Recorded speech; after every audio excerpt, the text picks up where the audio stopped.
ఎవరిదో ఫోన్ మోగుతుంది. ఇదొక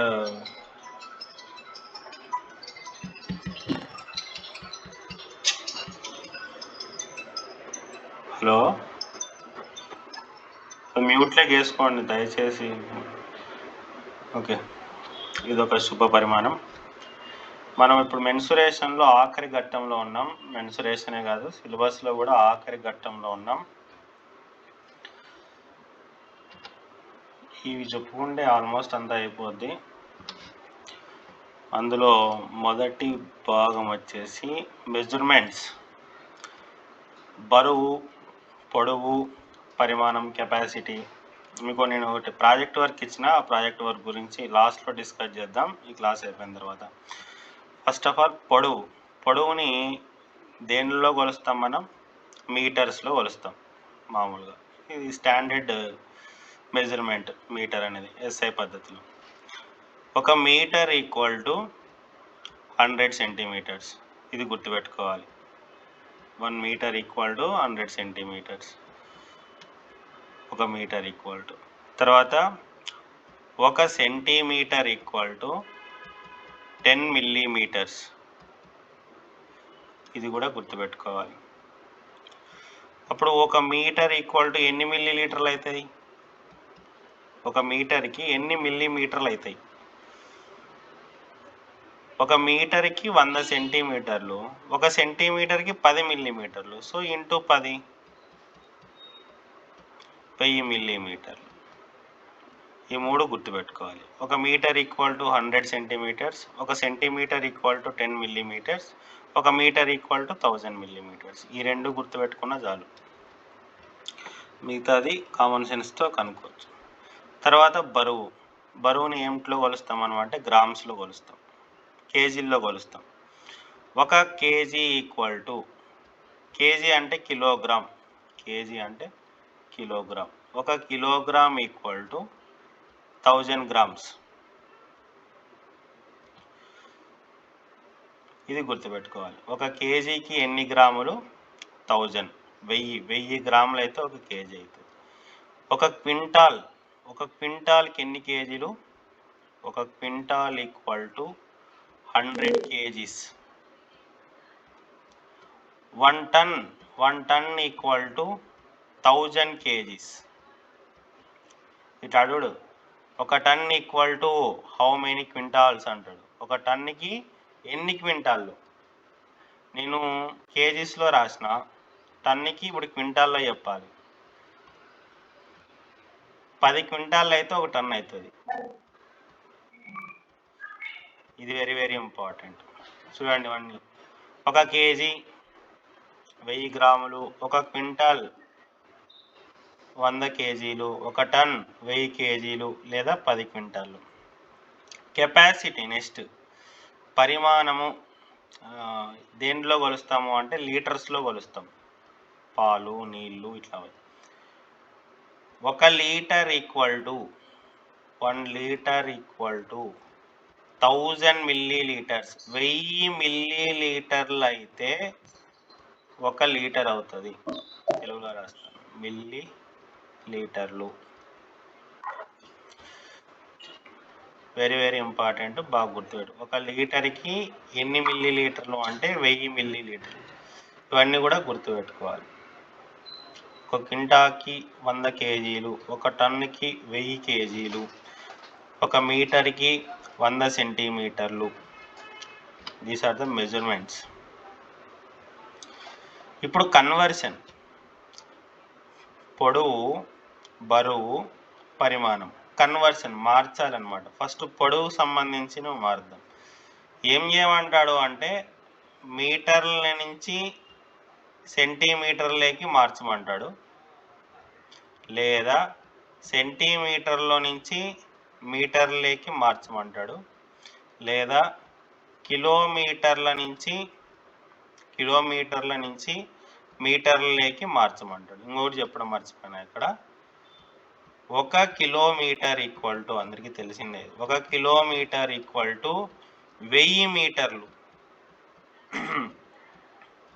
1000 మీటర్లు అయితే 1 కిలోమీటర్ అవుతుంది. ఇలా అడుగుతాడనమాట.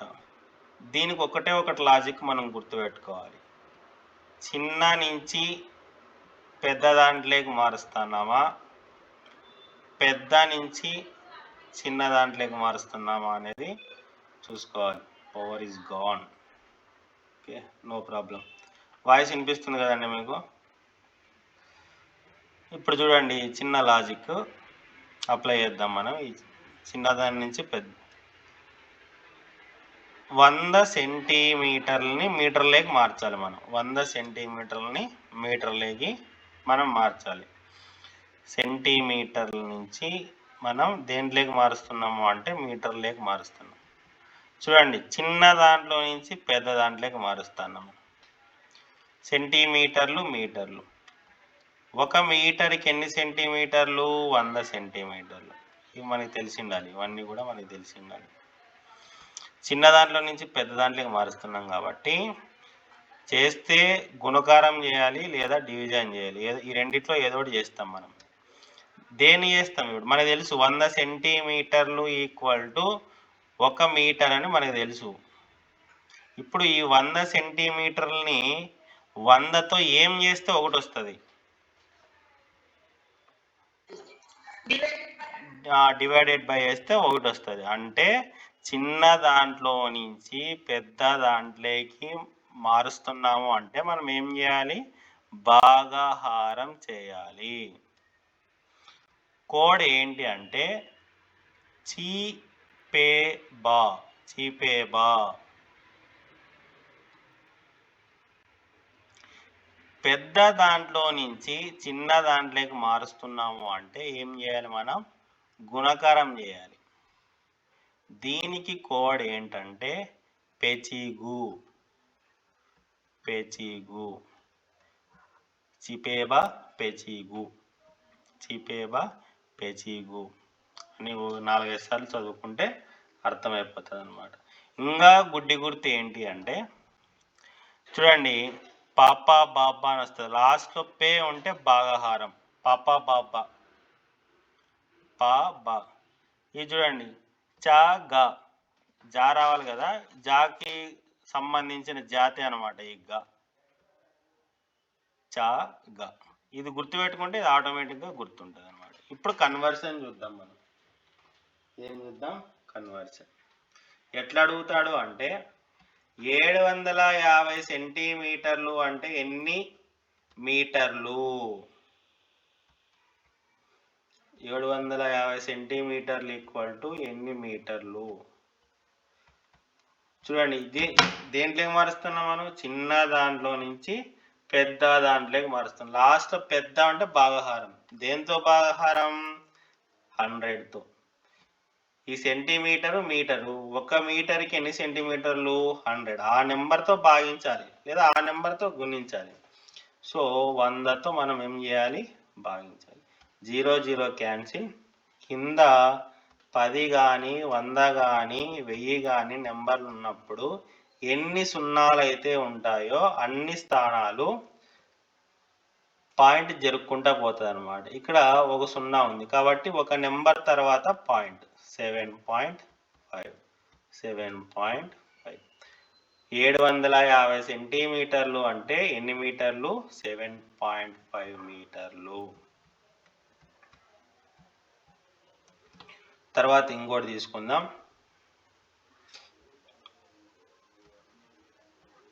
5 కిలోమీటర్లు అంటే ఎన్ని మీటర్లు? కిలోమీటర్లో నుంచి మీటర్లోకి మారుస్తున్నాం మనం. పెద్ద దాంట్లో నుంచి చిన్న దాంట్లోకి మారుస్తున్నాం. చిన్నగా గుణకారం. 1 కిలోమీటర్కి ఎన్ని మీటర్లు? 1 కిలోమీటర్ ఈక్వల్ టు 1000 మీటర్లు. కాబట్టి గుణకారం చేయాలి. దేంతో గుణకారం చేయాలి అంటే 1 యూనిట్ ఈక్వల్ టు ఎన్ని యూనిట్లో మనం చదువుకొని ఉంటాం కదా, ఆ నెంబర్తో గుణకారం కానీ భాగాహారం కానీ చేయాలి. సో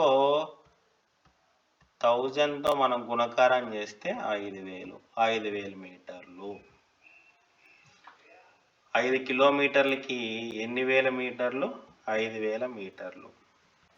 ఇప్పుడు కేజీలకి 7500 గ్రాములు అంటే ఎన్ని కేజీలు? కేజీల్లోకి మార్చాలి. కేజీల్లోకి ఏం చేయాలి? మార్చాలి. చిన్న దాంట్లో నుంచి పెద్ద భాగాహారం. దేంతో భాగాహారం చేయాలి? పెద్దదానికి ఎన్ని చిన్నవి అవుతాయి? ఒక పెద్దది ఈక్వల్ టు 1000 చిన్నవి. కాబట్టి 1000తో మనం ఏం చేయాలి? భాగాహారం చేయాలి. 0 0 0 0 క్యాన్సిల్. కింద 10 ఉంది కాబట్టి ఒకే ఒక 0 ఉంది కాబట్టి ఒక స్థానం తర్వాత పాయింట్ వస్తుంది. 7.5 kgs.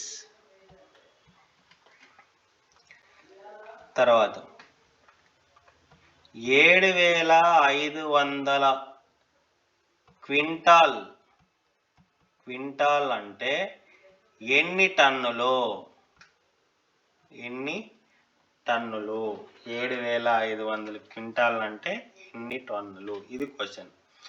క్వింటాల్ పెద్దదే, టన్నులు పెద్దదే? టన్నులు పెద్దది. అంటే పెద్ద దాంట్లోకి మనం మారుస్తాం. క్వింటాల్ చిన్నది.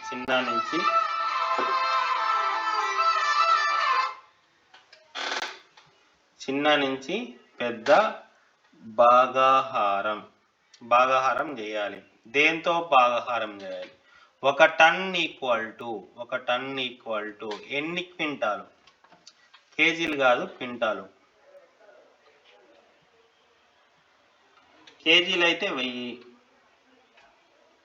క్వింటాల్ అయితే 10 క్వింటాళ్ళు. చూడండి, ముందు రాసుకున్నాం కదండి. ఒక టన్ ఈక్వల్ టు 10 క్వింటాళ్ళు. కాబట్టి డివైడెడ్ బై 10. 0 0 క్యాన్సిల్. 750 టన్నులు. 7500 క్వింటాల్ అంటే 750 టన్నులు. తర్వాత కెపాసిటీని మారుద్దాం మనం. పరిమాణం మిల్లీలీటర్లు. మిల్లీలీటర్లో నుంచి లీటర్లేకి అడిగేది, ఇంకేం అడగడు. మనకి ఇవే ఉండేది. 8525 మిల్లీలీటర్లు అంటే ఎన్ని లీటర్లు? Dash litres. మిల్లీలీటర్లు చిన్నవి. చిన్న దాంట్లో నుంచి పెద్ద దాంట్లోకి మారుస్తున్నాం. భాగాహారం చేయాలి. డివైడెడ్ బై చేయాలి. దేంతో చేయాలి? 1 లీటర్కి, ఒక పెద్దదానికి ఎన్ని చిన్నవి? 1000 చిన్నవి. 1000 మిల్లీలీటర్లు. కాబట్టి డివైడెడ్ బై 1000.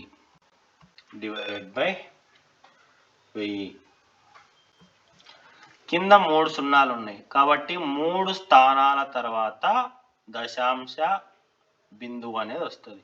1 2 3 తర్వాత. So 8525 divided by 1000 equal to 8.525. మొత్తానికి అయితే 8525 మిల్లీలీటర్లు అంటే 8.525 లీటర్లు. ఇది కన్వర్షన్. మీటర్ల నుంచి సెంటీమీటర్లేకి, గ్రాముల నుంచి కేజీల్లోకి, మిల్లీలీటర్ల నుంచి లీటర్లేకి మార్చే విధానం. జస్ట్ మీరు ఏం చేయాలి అంటే భాగాహారమా గుణకారమా అనేది డిసైడ్ అవ్వాలి. తర్వాత ఒక పెద్దదానికి ఎన్ని చిన్నవి అనేది తెలుసుకొని ఉండాలి. ఈజీగా 1 మార్క్ వస్తుంది ఖచ్చితంగా. ప్రీవియస్ ఇయర్ పేపర్స్ మీరు బాగా గమనిస్తే ఈ కన్వర్షన్కి సంబంధించి బిట్ ఖచ్చితంగా పడి ఉంటుంది. సెంటీమీటర్లు, ఎయిదర్ సెంటీమీటర్స్ ఆర్ ఈ గ్రామ్స్, ఏదో ఒకటి, మిల్లీలీటర్స్ ఏదో ఒకటి ఖచ్చితంగా అడుగుతుంది. కాబట్టి ఇంకా మనం ప్రాబ్లమ్స్ చేద్దాం. ప్రీవియస్ ఇయర్ ఏమడిగినాడంటే చూడండి, 15 కిలోమీటర్లు తర్వాత 500 మీటర్లను మీటర్లేకి మార్చండి. మార్చగా 15 కిలోమీటర్స్, తర్వాత 500 మీటర్లని మొత్తం మీటర్లోకి మార్చాలి, ఈక్వల్ టు డాష్ మీటర్లు. ఇది క్వశ్చన్. ఫస్ట్ మనం ఏం చేయాలి, దీన్ని ఏం మార్చే పని లేదు, మీటర్లో లేకోకుండా ఉండేది ఏది, ఈ కిలోమీటర్లు. 15 కిలోమీటర్లు అంటే ఎన్ని మీటర్లు? చూడండి, పెద్ద దాంట్లో నుంచి చిన్న దాంట్లోకి మారుస్తాను కాబట్టి గుణకారం చేయాలి. 15 ఇంటూ 1 మీటర్కి 1000 1 కిలోమీటర్కి 1000 మీటర్లు కాబట్టి ఇంటూ 1000. 15 ఇంటూ 1000 15,000. దీన్ని మీటర్లోకి మార్చింటే 15,000 వచ్చింది. ప్లస్ ఇంకొక 500 మీటర్లు ఉంది ఇక్కడ, రెండు కూడితే 15,500 మీటర్లు. సో ఆన్సర్ ఏంటి, 15,500 మీటర్లు. 15 కిలోమీటర్ల 500 మీటర్లని ఓల్ మీటర్స్లో చెప్పాలి అంటే 15,500 మీటర్లని చెప్తాం. ఇది ఒక టెట్ బిట్. తర్వాత నెక్స్ట్ ఇంకొకటి వెరీ వెరీ ఇంపార్టెంట్. 12,690 మీటర్లని కిలోమీటర్లోకి మార్చగా ఎంత వస్తుందో చూద్దాం. మీటర్లో నుంచి కిలోమీటర్లు భాగించాలి. 12,690 డివైడెడ్ బై 1000. 0 0 మరుగయా, ఇంకేముంది, 2 సున్నాలు ఉన్నాయి అంటే 2 స్థానాల తర్వాత పాయింట్ వస్తుంది. 1 2 అయిపోయిన తర్వాత 12.69 కిలోమీటర్లు. 12,690 మీటర్లు అంటే ఎన్ని కిలోమీటర్లు, 12.69 కిలోమీటర్లు. ఇంకొకటి అప్లికేషన్ చూడండి. సింపుల్. రంగయ్య తన 1500 మీటర్ల పరిధి గల అంటే చుట్టుకొలత గల పొలానికి కంచె వేయించుకోవాలనుకున్నాడు. 1500 మీటర్లు చుట్టుకొలత గల పొలానికి ఏం వేయించుకోవాలనుకున్నాడు, కంచె. అతను ఎన్ని కిలోమీటర్లు కంచె వేయించాలి? జస్ట్ కన్వర్షన్ అంతే. 1500 మీటర్లు అంటే ఎన్ని కిలోమీటర్లు అని అడుగుతున్నాడు. అప్లికేషన్ 1500 మీటర్లు ఈక్వల్ టు డాష్ కిలోమీటర్స్. చూడండి, చిన్న పెద్ద డివైడెడ్ బై 1000. 0 0 మరుగయా, 0 0 మరుగయా, 1.5 కిలోమీటర్స్. ఇది ఆన్సర్. తర్వాత మల్టిప్లికేషన్స్ కూడా అడుగుతాడు, కూడే లెక్కలు కూడా అడుగుతాడు. ఏ విధంగా అడుగుతాడు అంటే వెరీ వెరీ ఇంపార్టెంట్. చూడండి,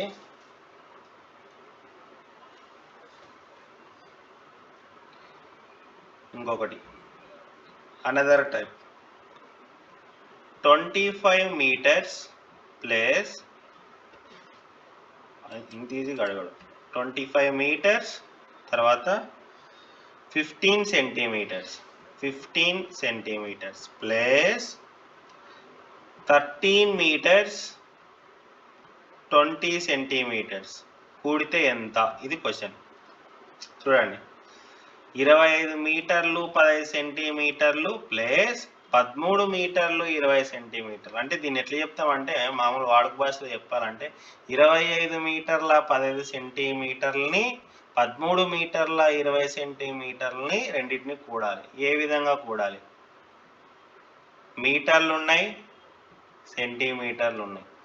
మీటర్ల కింద మీటర్లు రాసుకోవాలి, సెంటీమీటర్ల కింద సెంటీమీటర్లు రాసుకోవాలి. చూడండి, ఇక్కడ 25 మీటర్లు తర్వాత 15 సెంటీమీటర్లు.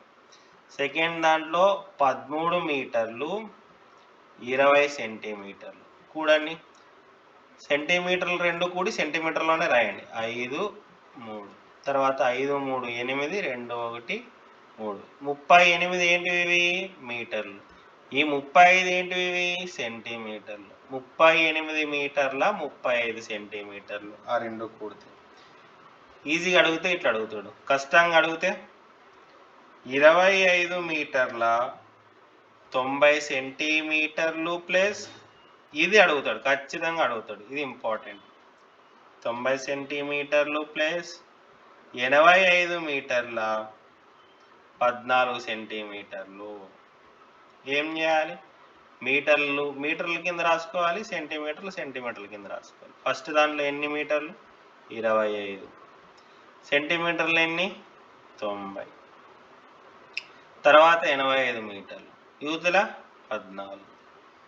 మీటర్ల కింద మీటర్లు వేసుకొని కూడాలి, సెంటీమీటర్ల కింద సెంటీమీటర్లు వేసుకొని కూడాలి. ఫస్ట్ సెంటీమీటర్లు 4, 9, 1, 10. 5, 5, 10, 8, 9, 10, 11. 110 మీటర్ల 104 సెంటీమీటర్లు. ఇది ఉండదు ఆప్షన్స్లో, ఎందుకు ఉండదు అంటే 104 సెంటీమీటర్లు మీటర్లు ఉన్నాయి ఇక్కడ. 99 పైసల తర్వాత మనం ఏమంటాం? 100 పైసలు అంటామా? రూపాయి అంటాం.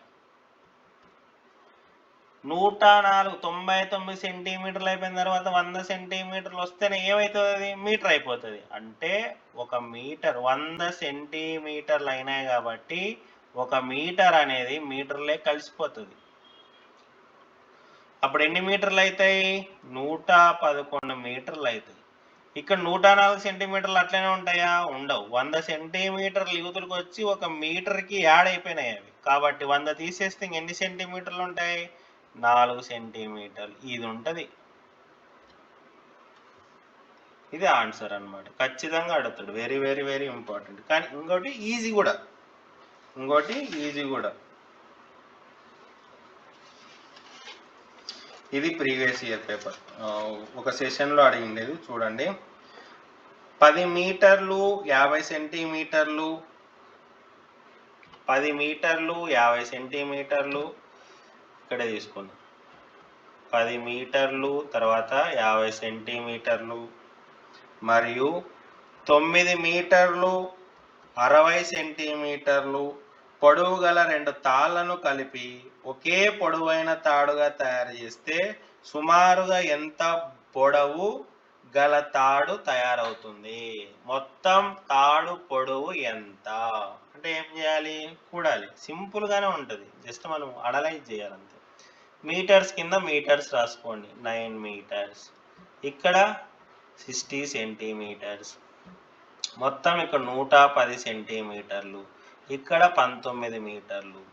100 సెంటీమీటర్లు అయితే ఒక మీటర్ అయిపోతుంది కాబట్టి ఇక్కడ 100 తీసేసి ఒక మీటర్కి యాడ్ చేయండి. 20 మీటర్ల 10 సెంటీమీటర్లు. ఇది ఆ తాడు యొక్క మొత్తం పొడవు. ఇది ఉంటుంది ఆప్షన్స్లో.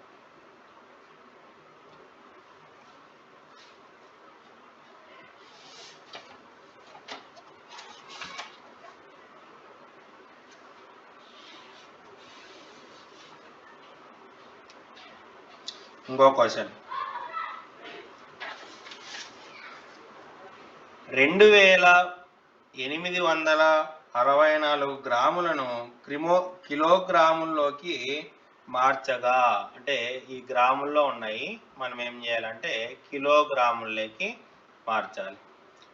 సిపే బా డివైడెడ్ బై 1000. 3 సున్నాలు ఉన్నాయి కాబట్టి 3 స్థానాల తర్వాత పాయింట్ కిలోగ్రాములు. సింపుల్. ఇప్పుడు ఒకసారి మల్టిప్లికేషన్స్ చేద్దాం. మనం గుణకారాలు చేద్దాం. గుణకారాలకు సంబంధించి క్వశ్చన్ ఏ విధంగా అడుగుతాడు అంటే,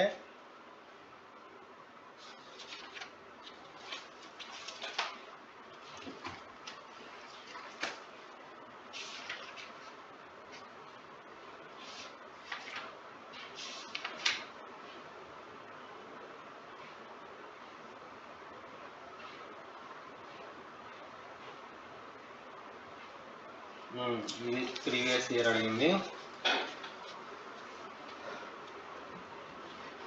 ఇంకో పేపర్ తీసుకో.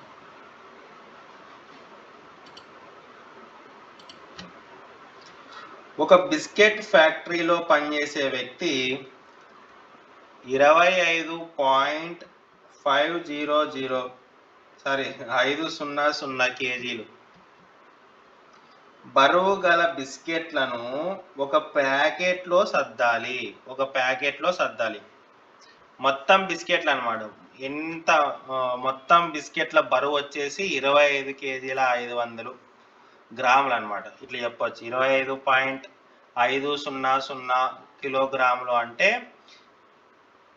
25 కేజీలు తర్వాత 500 గ్రాములు అని అర్థం. ఇంత బరువు ఉన్న బిస్కెట్లను ఒక ప్యాకెట్లో సర్దాలి. అలా 15 ప్యాకెట్లలో ఎంత బరువు ఉన్న బిస్కెట్లను సర్దవచ్చు? చూడండి, క్వశ్చన్ అర్థమైందండి. ఒక బిస్కెట్ ఫ్యాక్టరీలో పనిచేసే వ్యక్తి 25.500 కేజీ బరువు గల బిస్కెట్లను ఒక ప్యాకెట్లో సర్దాలి. అలా 15 ప్యాకెట్లలో ఎంత బరువు ఉన్న బిస్కెట్లను సర్దవచ్చు? ఫస్ట్ ఆఫ్ ఆల్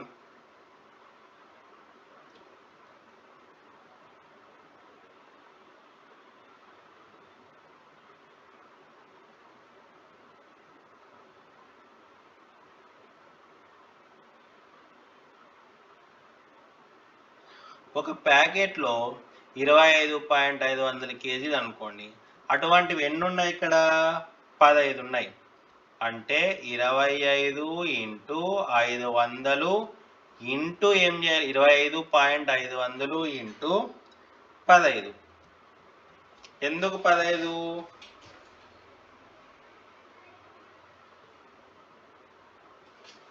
ఒక్కొక్క ప్యాకెట్లు అంటే పెద్దది ఫ్యాక్టరీలు కాబట్టి పెద్దగా ఉందన్నమాట బరువు. ఒక్కొక్క ప్యాకెట్లో 25.5 కేజీలు ఉన్నాయన్నమాట బిస్కెట్లు బరువు. అట్లా 15 కేజీలు అయితే ఎంత అవుతుంది? ఎన్ని కేజీలు అవుతుంది? మనం ఏం చేయాలి? మల్టిప్లై చేయాలి. ఒక్కొక్క బాక్స్కి 25.5 కేజీలు వచ్చినప్పుడు 15 బాక్సులకి ఎంత అవుతుంది? ఈ సున్నాలు ఉన్నా ఒకటే లేకున్నా ఒకటే కాబట్టి ఆ సున్నాలు తీసేసి మనము మల్టిప్లై చేద్దాం. ఇంటూ 15. 15 75. 15 75. 1 7 82. 15 2 30. 1 8 38. పాయింట్ తర్వాత ఒక నెంబర్ ఉంది కాబట్టి ఒక నెంబర్ తర్వాత పాయింట్. మొత్తం 382.5 కేజీల బిస్కెట్లు అవుతాయి అన్నమాట. వాడు 15 ప్యాకెట్లు అట్లా తీసుకొని పోవాలి అంటే 15 సంచులు అనుకోండి. ఈ విధంగా కూడా గుణకారానికి సంబంధించి అడుగుతాడు. తర్వాత మనం కాలంలో టైం అంటారు, ఇంగ్లీష్లో పోలితే టైం. మనం వాచ్ చూస్తే 3 ముళ్ళులు ఉంటాయి కదా. ఈ పెద్ద ముళ్ళని సెకండ్ల ముళ్ళు అని అంటాం. సెకండ్ల ముళ్ళు. చాలా పొట్టి ముళ్ళని గంటల ముళ్ళు అంటాం. ఇది కూడా ఉంది సిలబస్లో, అందుకు చెప్తాను. తర్వాత ఇది నిమిషాల ముళ్ళు. మొత్తం మనము రోజుకి ఎన్ని గంటలు అంటే 24 గంటలు. మామూలుగా మన ఇళ్ళల్లో 12 గంటల గడియారాన్ని వాడతాము. రైల్వే స్టేషన్లో 24 గంటల 24 అవర్స్ ఫార్మాట్ని వాళ్ళు వాడతారనమాట. ఇది మనం గుర్తుపెట్టుకోవాల్సింది. తర్వాత ఒక రోజుకి 24 గంటలు. ఒక గంటకి 60 నిమిషాలు. ఒక గంటకి 60 నిమిషాలు. తర్వాత ఒక నిమిషానికి 60 సెకండ్లు. వీటికి సంబంధించి కూడా కన్వర్షన్ అడుగుతాడు. మార్చండి అని అడుగుతాడు అనమాట. ఏ విధంగా అంటే చూడండి, 600 నిమిషాలు అంటే 600 నిమిషాలు అంటే డాష్ గంటలు అని అడుగుతాడు. నిమిషాలు చిన్నవి కదా, గంటలు పెద్దవి. భాగించాలి, డివైడెడ్ బై చేయాలి. దేంతో చేయాలి? 100, 1000 దేంతో చేయాలి? ఒక పెద్దదానికి ఒక గంటకి ఎన్ని నిమిషాలు? 60 నిమిషాలు. కాబట్టి 60తో మనం భాగాహారం చేయాలి. 0 0 క్యాన్సిల్, 6 1 6 10 10 గంటలు. తర్వాత 2 గంటలు అంటే 2 గంటలు ఈక్వల్ టు డాష్ సెకండ్లు. 2 గంటలకి ఎన్ని సెకండ్లు అని అడుగుతాడు. మనం ఏం చేయాలి? ఫస్ట్ చూడండి, పెద్ద నుంచి చిన్న గుణకారం చేయాలి. ఎన్ని సెకండ్లు? ఒక గంటకి ఎన్ని సెకండ్లు? ఒక గంటకి ఎన్ని సెకండ్లు? మనం ఏమని చదువుకున్నాం? ఒక గంటకి 60 నిమిషాలు అని చదువుకున్నాం. ఒక నిమిషానికి 60 సెకండ్లు. ఒక నిమిషానికి 60 సెకండ్లు అయినప్పుడు 60 నిమిషాలకి ఎన్ని సెకండ్లు అంటే 60 × 60, అంతేనా? ఒక్క నిమిషానికి 60 సెకండ్లు. మళ్ళీ 60 నిమిషాలకి ఎన్ని సెకండ్లు? 60 × 60. ఇది అర్థమైంది చాలామంది. 6 36, 2 0. సో ఒక గంటకి ఎన్ని సెకండ్లు? 3600 సెకండ్లు. ఒక గంట ఈక్వల్ టు 3600 సెకండ్లు. గుణకారం చేయాలి. సో 2 × ఒక పెద్దదానికి చిన్నవన్నీ 3600. So into 3600. 36 72, 2 0. సో 2 గంటలు అంటే ఎన్ని సెకండ్లు? 7200 సెకండ్లు అన్నమాట. ఈ విధంగా మనం మార్చాలి, కన్వర్ట్ చేయాలి. సెకండ్ల నుంచి గంటలేకి, నిమిషాలకి కూడా రావాలి. ఇప్పుడు ఇట్లా అడుగుతాడు క్వశ్చన్.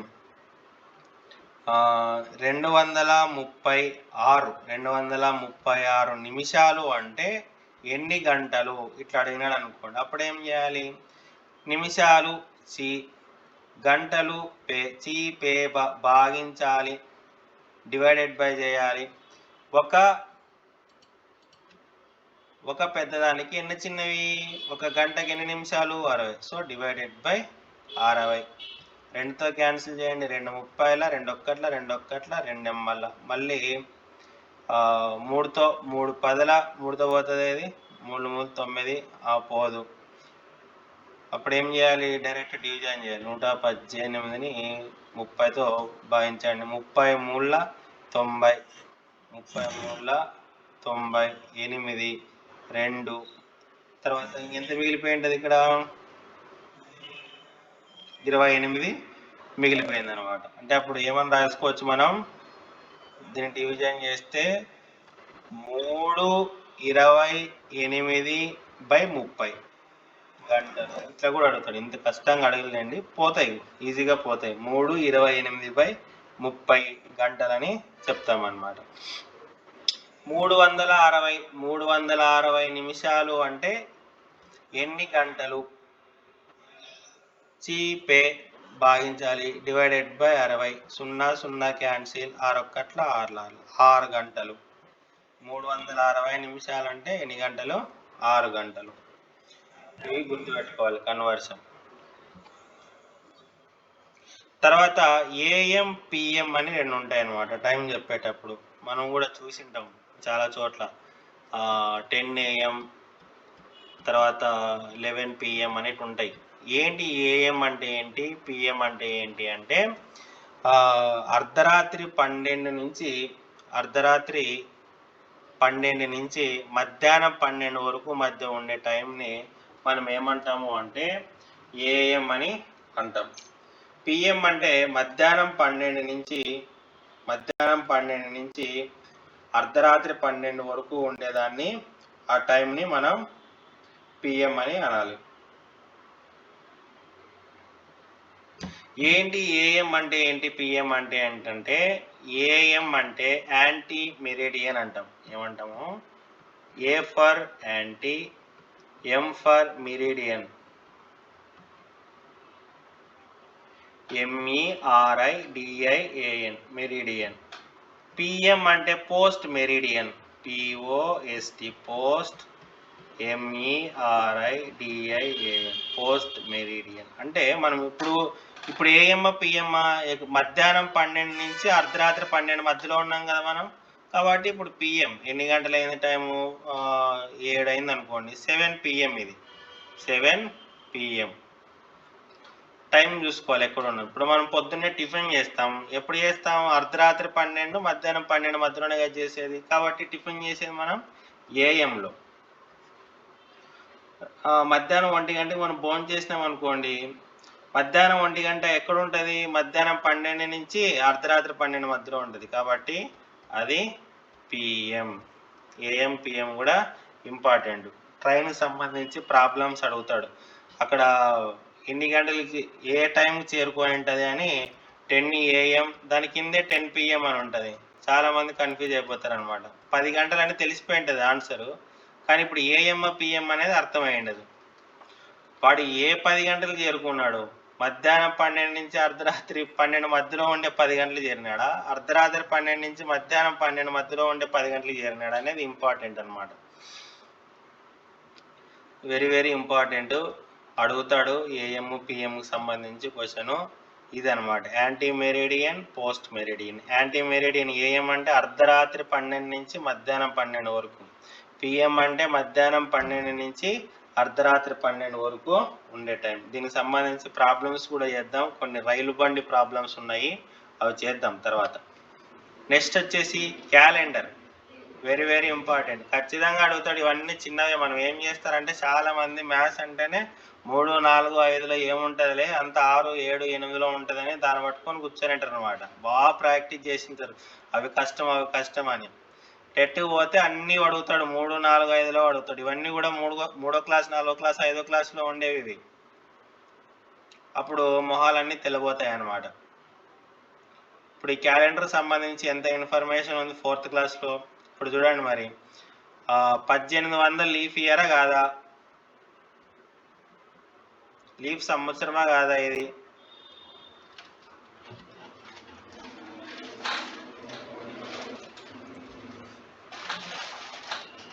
మాట్లాడాలి మరి. లీఫ్ ఇయరా కాదా ఇది? అసలు లీఫ్ ఇయర్ అంటే ఏంటి? లీఫ్ ఇయర్ అంటే ఏంటి? సర్లేండి, ఇప్పుడు చెప్పుకున్నా. ఏంటండి?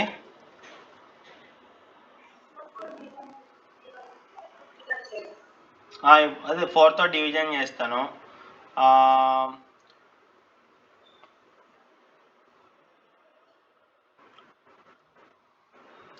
పోయింది కదండి ఇప్పుడు లీఫ్ ఇయర్. ఇది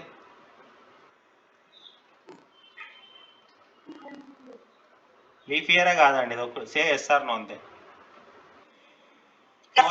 4తో పోయింది. లీఫ్ ఇయరా కాదా?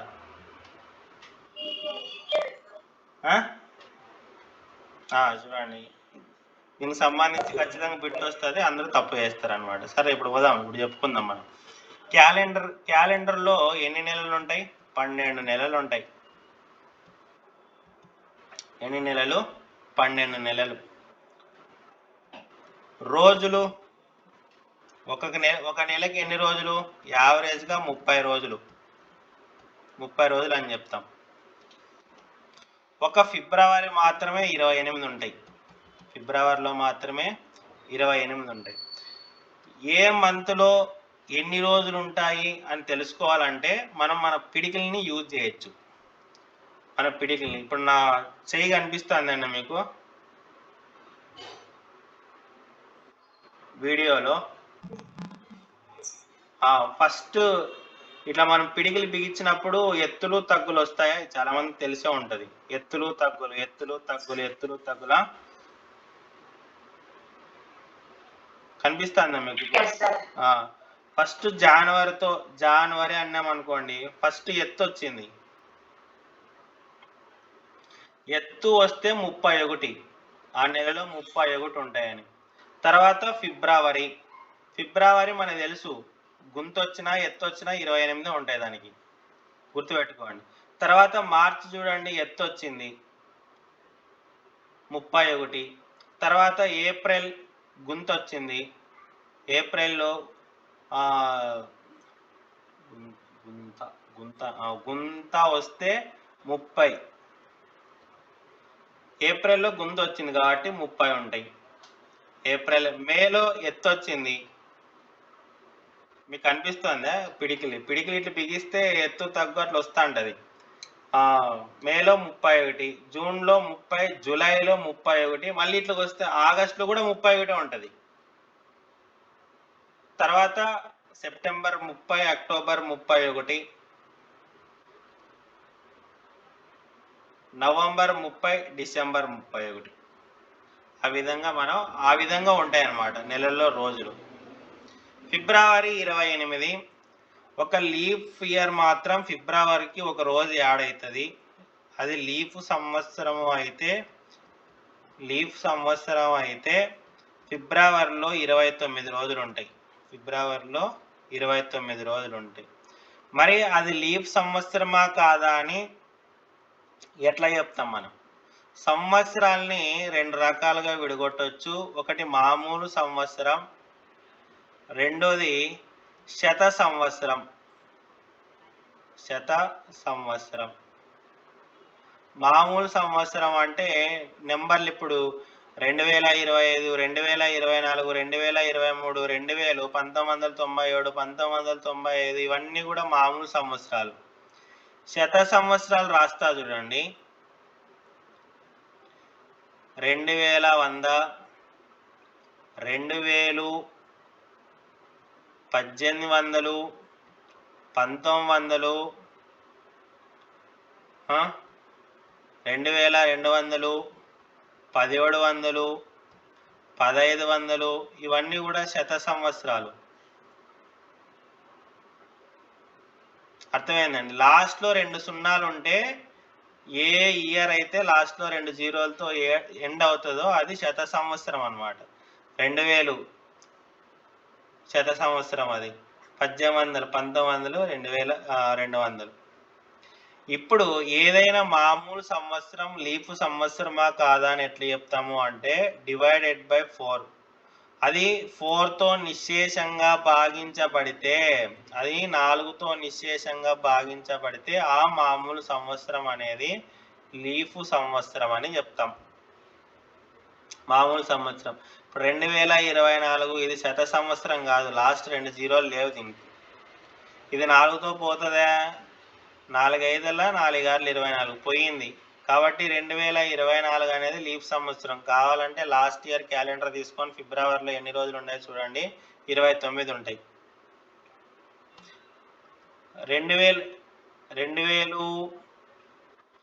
2000 తీసుకున్నారనుకోండి, 4తో 4 5ల 4 సున్నాల 4 సున్నాల 4తో పోయింది కదా అని ఇది లీఫ్ ఇయర్ అని చెప్పలేమన్నమాట. సాధారణ సంవత్సరాలకు మాత్రమే 4తో డివిజన్ చేసి అది పోతే అది లీఫ్ సంవత్సరం అని చెప్తాం. శత సంవత్సరాలు అంటే 2 సున్నాలతో ఎండ్ అయ్యే సంవత్సరాలని ఎట్లా కనుక్కోవాలి లీఫ్ సంవత్సరాలా కాదని అంటే డివైడెడ్ బై 400. 400తో భాగించాలి ఆ నెంబర్ని. శత సంవత్సరం అయితే అంటే 2 సున్నాలతో ఎండ్ అవుతాయి. ఇప్పుడు 1800 అని అడిగిన 1800ని ఇది శత సంవత్సరం, ఇది శత సంవత్సరం కాబట్టి శత సంవత్సరం లీఫ్ సంవత్సరమా కాదా అని అడిగినప్పుడు డివైడెడ్ బై 400 చేయాలి. ఖచ్చితంగా అడుగుతాడు దీనికి సంబంధించి బిట్టు. 0 0 0 0 18 4తో పోదు కాబట్టి ఇది లీఫ్ సంవత్సరం కాదు. శత సంవత్సరం అయితే 400తో భాగించాలి, గుర్తుపెట్టుకోండి. ఇప్పుడు 2000 ఉంది,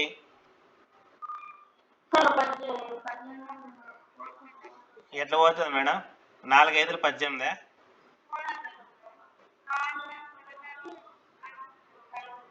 మేడం నిశ్శేషంగా భాగించబడింది పోతుంది అంటే నిశ్శేషంగా భాగించబడాలి, పాయింట్లో రాకూడదు మేడం. ఇప్పుడు చూడండి 18 ఉంటుంది, 18 4 4 16, శేషం ఎంత? 2 కదండి. శేషం ఎంత అని చెప్తాం? 2 అని చెప్తాం. అంటే ఇది నిశ్శేషంగా భాగించబడింది. ఇది మళ్ళీ పాయింట్ పెట్టుకొని 0 పెట్టుకుంటాం, 4 5ల 20 అని ఇట్లా అంటున్నారా మీరు? అట్లా కాదు మేడం. నిశ్శేషంగా అంటే డైరెక్ట్ పోవాలి, వితౌట్ డెసిమల్ పాయింట్. గుర్తుపెట్టుకోండి. ఇప్పుడు 2000 లీఫ్ సంవత్సరమా కాదా అంటే దేంతో? 4తో కాదు, 2 సున్నాలు ఉన్నాయి కాబట్టి మనం 400తో డివిజన్ చేయాలి. 0 0,0,0,0,4 ఇప్పుడు 20 చూడండి, 4 5 20 పోయింది కదండి. 2000 లీప్ సంవత్సరం అవుతుంది.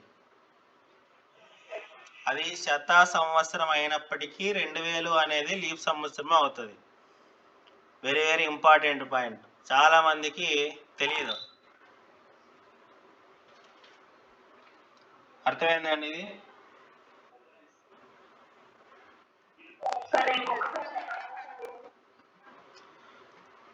సంవత్సరాలు 2 రకాలు మేడం. సాధారణ సంవత్సరాలు, శత సంవత్సరాలు అని 2 రకాలుగా విడగొట్టుకుందాం. శత సంవత్సరాలు స్పెషల్, లాస్ట్లో 2 సున్నాలతో ఎండ్ అయ్యే నెంబర్ని మనం శత సంవత్సరాలు అంటాం. సాధారణ సంవత్సరాలు లీప్ సంవత్సరాలా కాదా అని టెస్ట్ చేయడానికి 4తో భాగిస్తాం. అది 4 చేత నిశ్శేషంగా భాగించబడితే ఆ సాధారణ సంవత్సరం లీప్ సంవత్సరం అని చెప్తాం. ఫర్ ఎగ్జాంపుల్ 2024 అనేది సాధారణ సంవత్సరం, అంటే 2 సున్నాలతో ఎండ్ కాలే, ఇది శత సంవత్సరం కాదు. శత అంటే 100 అంటే 2 సున్నాలు ఉంటాయి, లాస్ట్లో 2 సున్నాలు ఉంటాయి, అది శత సంవత్సరం అని పిలుచుకుంటాం మనం. ఇప్పుడు ఇది శత సంవత్సరం కాదు, సాధారణ సంవత్సరం కాబట్టి మనం 4తో భాగించాలి. 4 5 20, 0 మళ్ళీ 0 4 సున్నాలు 0, 24, 4 6 24. చూడండి పోయింది. 2024 అనేది 4 చేత వితౌట్ పాయింట్, డెసిమల్ పాయింట్ పోతేనే నిశ్శేషంగా భాగించబడింది అంటాం. 2024 అనేది 4 చేత నిశ్శేషంగా భాగించబడింది కాబట్టి 2024 లీప్ సంవత్సరం అంటాం. కానీ శత సంవత్సరాలకి లీఫ్ ఇయర్ని టెస్ట్ చేయాలి అంటే 400తో భాగించాలి. 400తో భాగించాలి. ఇప్పుడు 2100 ఇప్పుడు రాబోయే వస్తుంది కానీ 2100, ఆ 2100 అనేది లీప్ సంవత్సరమా కాదా అని ఎట్లా టెస్ట్ చేయాలి? డైరెక్ట్ ఉన్న 4తో భాగించాలనుకోండి, 4తో భాగించబడుతుంది, ఇది అయినా కూడా లీప్ సంవత్సరం కాదు. ఎందుకంటే ఇది శత సంవత్సరం కాబట్టి శత సంవత్సరానికి లీప్ సంవత్సరం టెస్ట్ చేయాలంటే డివైడెడ్ బై 400 వేయాలి. 0 0 క్యాన్సిల్, 0 0 క్యాన్సిల్. ఇప్పుడు 21 4తో పోదు కాబట్టి ఇది శత సంవత్సరం, ఈ శత సంవత్సరం లీప్ సంవత్సరం కాదు. ఆ విధంగా టెస్ట్ చేయాలి. ఇవి వచ్చినప్పుడు ఒకటే స్పెషల్ కేసు, ఇవి లాస్ట్లో 2 సున్నాలు ఉన్నప్పుడు. అర్థమైందండి ఇప్పుడు?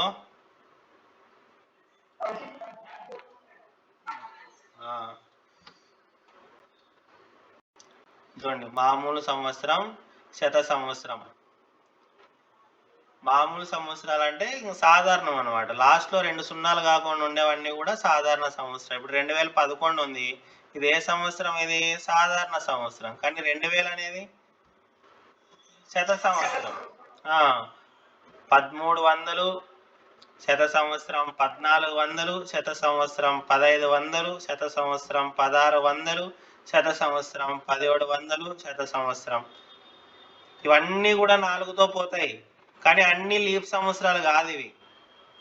శత సంవత్సరాలకి లీఫ్ని టెస్ట్ చేయాలంటే 400తో భాగించాలి. ఇది 400తో పోదు కాబట్టి ఇది లీప్ సంవత్సరం కాదు. ఇది కూడా పోదు, లీప్ సంవత్సరం కాదు. ఇది కూడా పోదు, లీప్ సంవత్సరం కాదు. 1600 పోతుంది కాబట్టి ఇది లీప్ సంవత్సరం. 1700 400తో పోదు కాబట్టి ఇది లీప్ సంవత్సరం కాదు. అట్లా గుర్తుపెట్టుకోండి.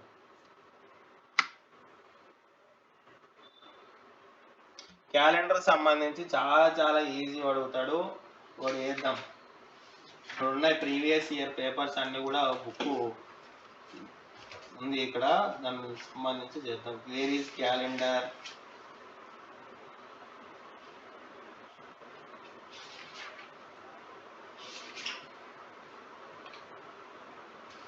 చూడండి ఎంత మంచి క్వశ్చన్, ఎన్నిసార్లు అడిగినాడు ఇది. 2020 లీఫ్ సంవత్సరం ఇది, ఎందుకంటే 4తో పోతుంది. 2020 లీఫ్ సంవత్సరం తర్వాత వచ్చే లీఫ్ సంవత్సరం గుర్తుపెట్టుకోండి. నెక్స్ట్ లీఫ్ ఇయర్ ఎప్పుడు వస్తుంది అంటే +4. 4 సంవత్సరాలు యాడ్ చేస్తే వచ్చే సంవత్సరం ఖచ్చితంగా లీప్ సంవత్సరం. అంటే 2024 లీప్ సంవత్సరం నెక్స్ట్ వచ్చేది. తర్వాత 2028 లీప్ సంవత్సరం. తర్వాత 2032 లీప్ సంవత్సరం. 2036 లీప్ సంవత్సరం. 2040 కూడా లీప్ సంవత్సరం. అర్థమైందండి? తర్వాత వచ్చేవి ఎట్లా రాయాలనేది. ఇప్పుడు 2036 లీప్ సంవత్సరం తర్వాత వచ్చే నెక్స్ట్ లీప్ సంవత్సరం ఏది అని అడుగుతాడు. ఏం చేయాలి మీరు? +4 యాడ్ చేయాలి. 2040.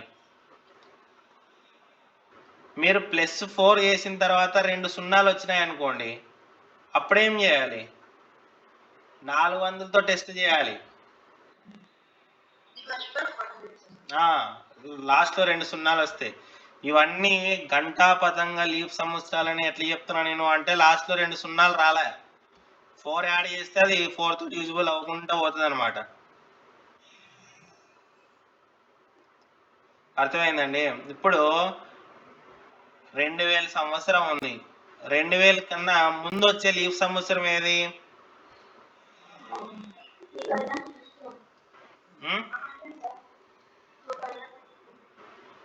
2016.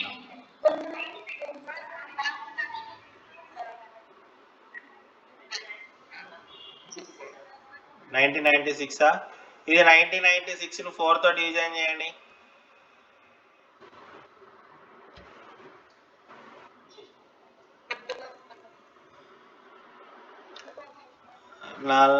జీరో వచ్చిందండి.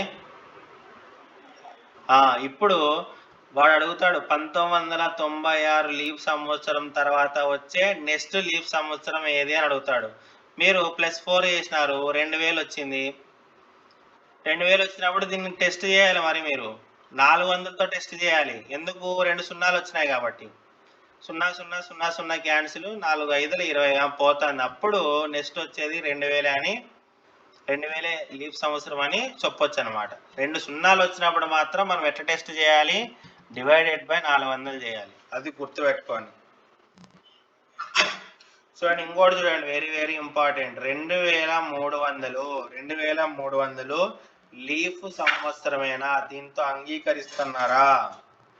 4తో పోతుంది ఏది? 4తో పోదా? 4తో చూడండి, 4 5 20, 3 0, 4 7 28, 30లో 28 పోతే 2 0 దించుకుంటాం. 4 5 20 చేసిన 0 వచ్చింది కదండి, పాయింట్లు ఏం రాలే ఎక్కడ కానీ. 4తో పోతుంది కదా, 4తో పోతుంది. మళ్ళీ ఇది లీప్ సంవత్సరమేనా?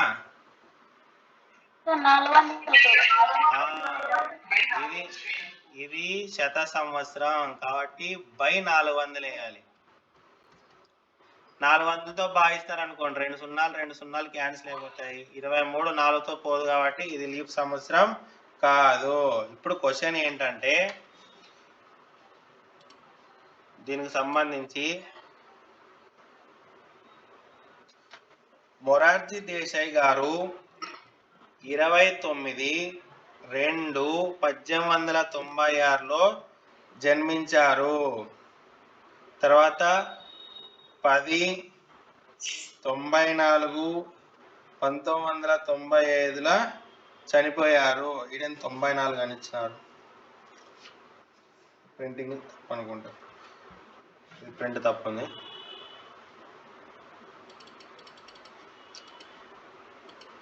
ఇంకో క్వశ్చన్, శ్రీనివాస్ రామానుజన్ 23/12/1887లో జన్మించి 26/4/1920లో మరణించారు. ఆయన జీవిత కాలంలో ఎన్ని లీప్ సంవత్సరాలు వచ్చింటాయి? హోంవర్క్.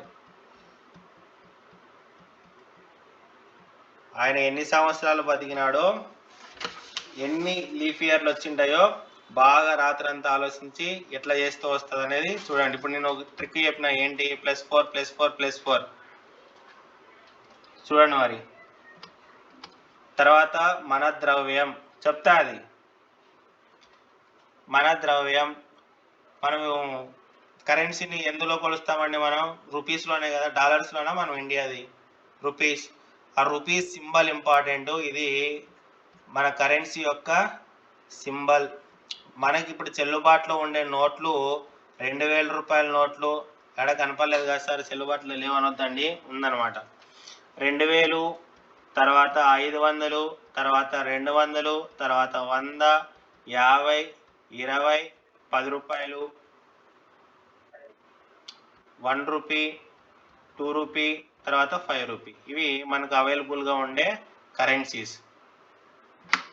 ఇక్కడ టెక్స్ట్ బుక్లో ప్రాజెక్ట్ వర్క్ కింద ఇవి ఇచ్చినాడు అనమాట. ఏమన్నాడంటే బంగ్లాదేశ్ కరెన్సీ, జపాన్ కరెన్సీ ఏంటో కనుక్కోండి అని ఇచ్చినాడు. మనం కనుక్కుందాం. బంగ్లాదేశ్ యొక్క కరెన్సీ టాకా, జపాన్ యొక్క కరెన్సీ ఎన్నులు అంటాం మనం.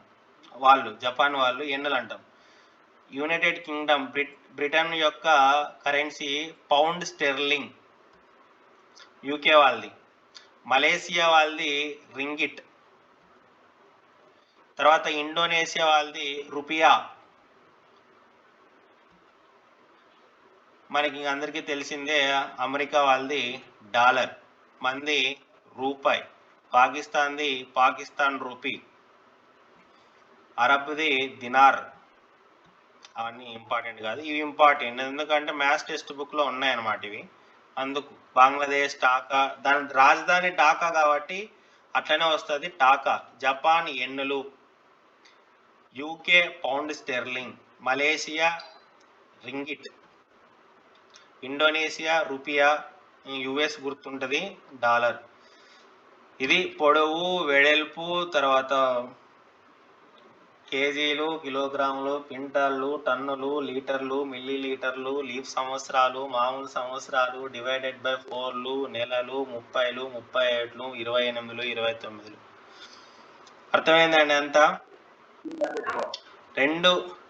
రెండిటికి సంబంధించి బీభత్సంగా ప్రాక్టీస్ చేద్దాం.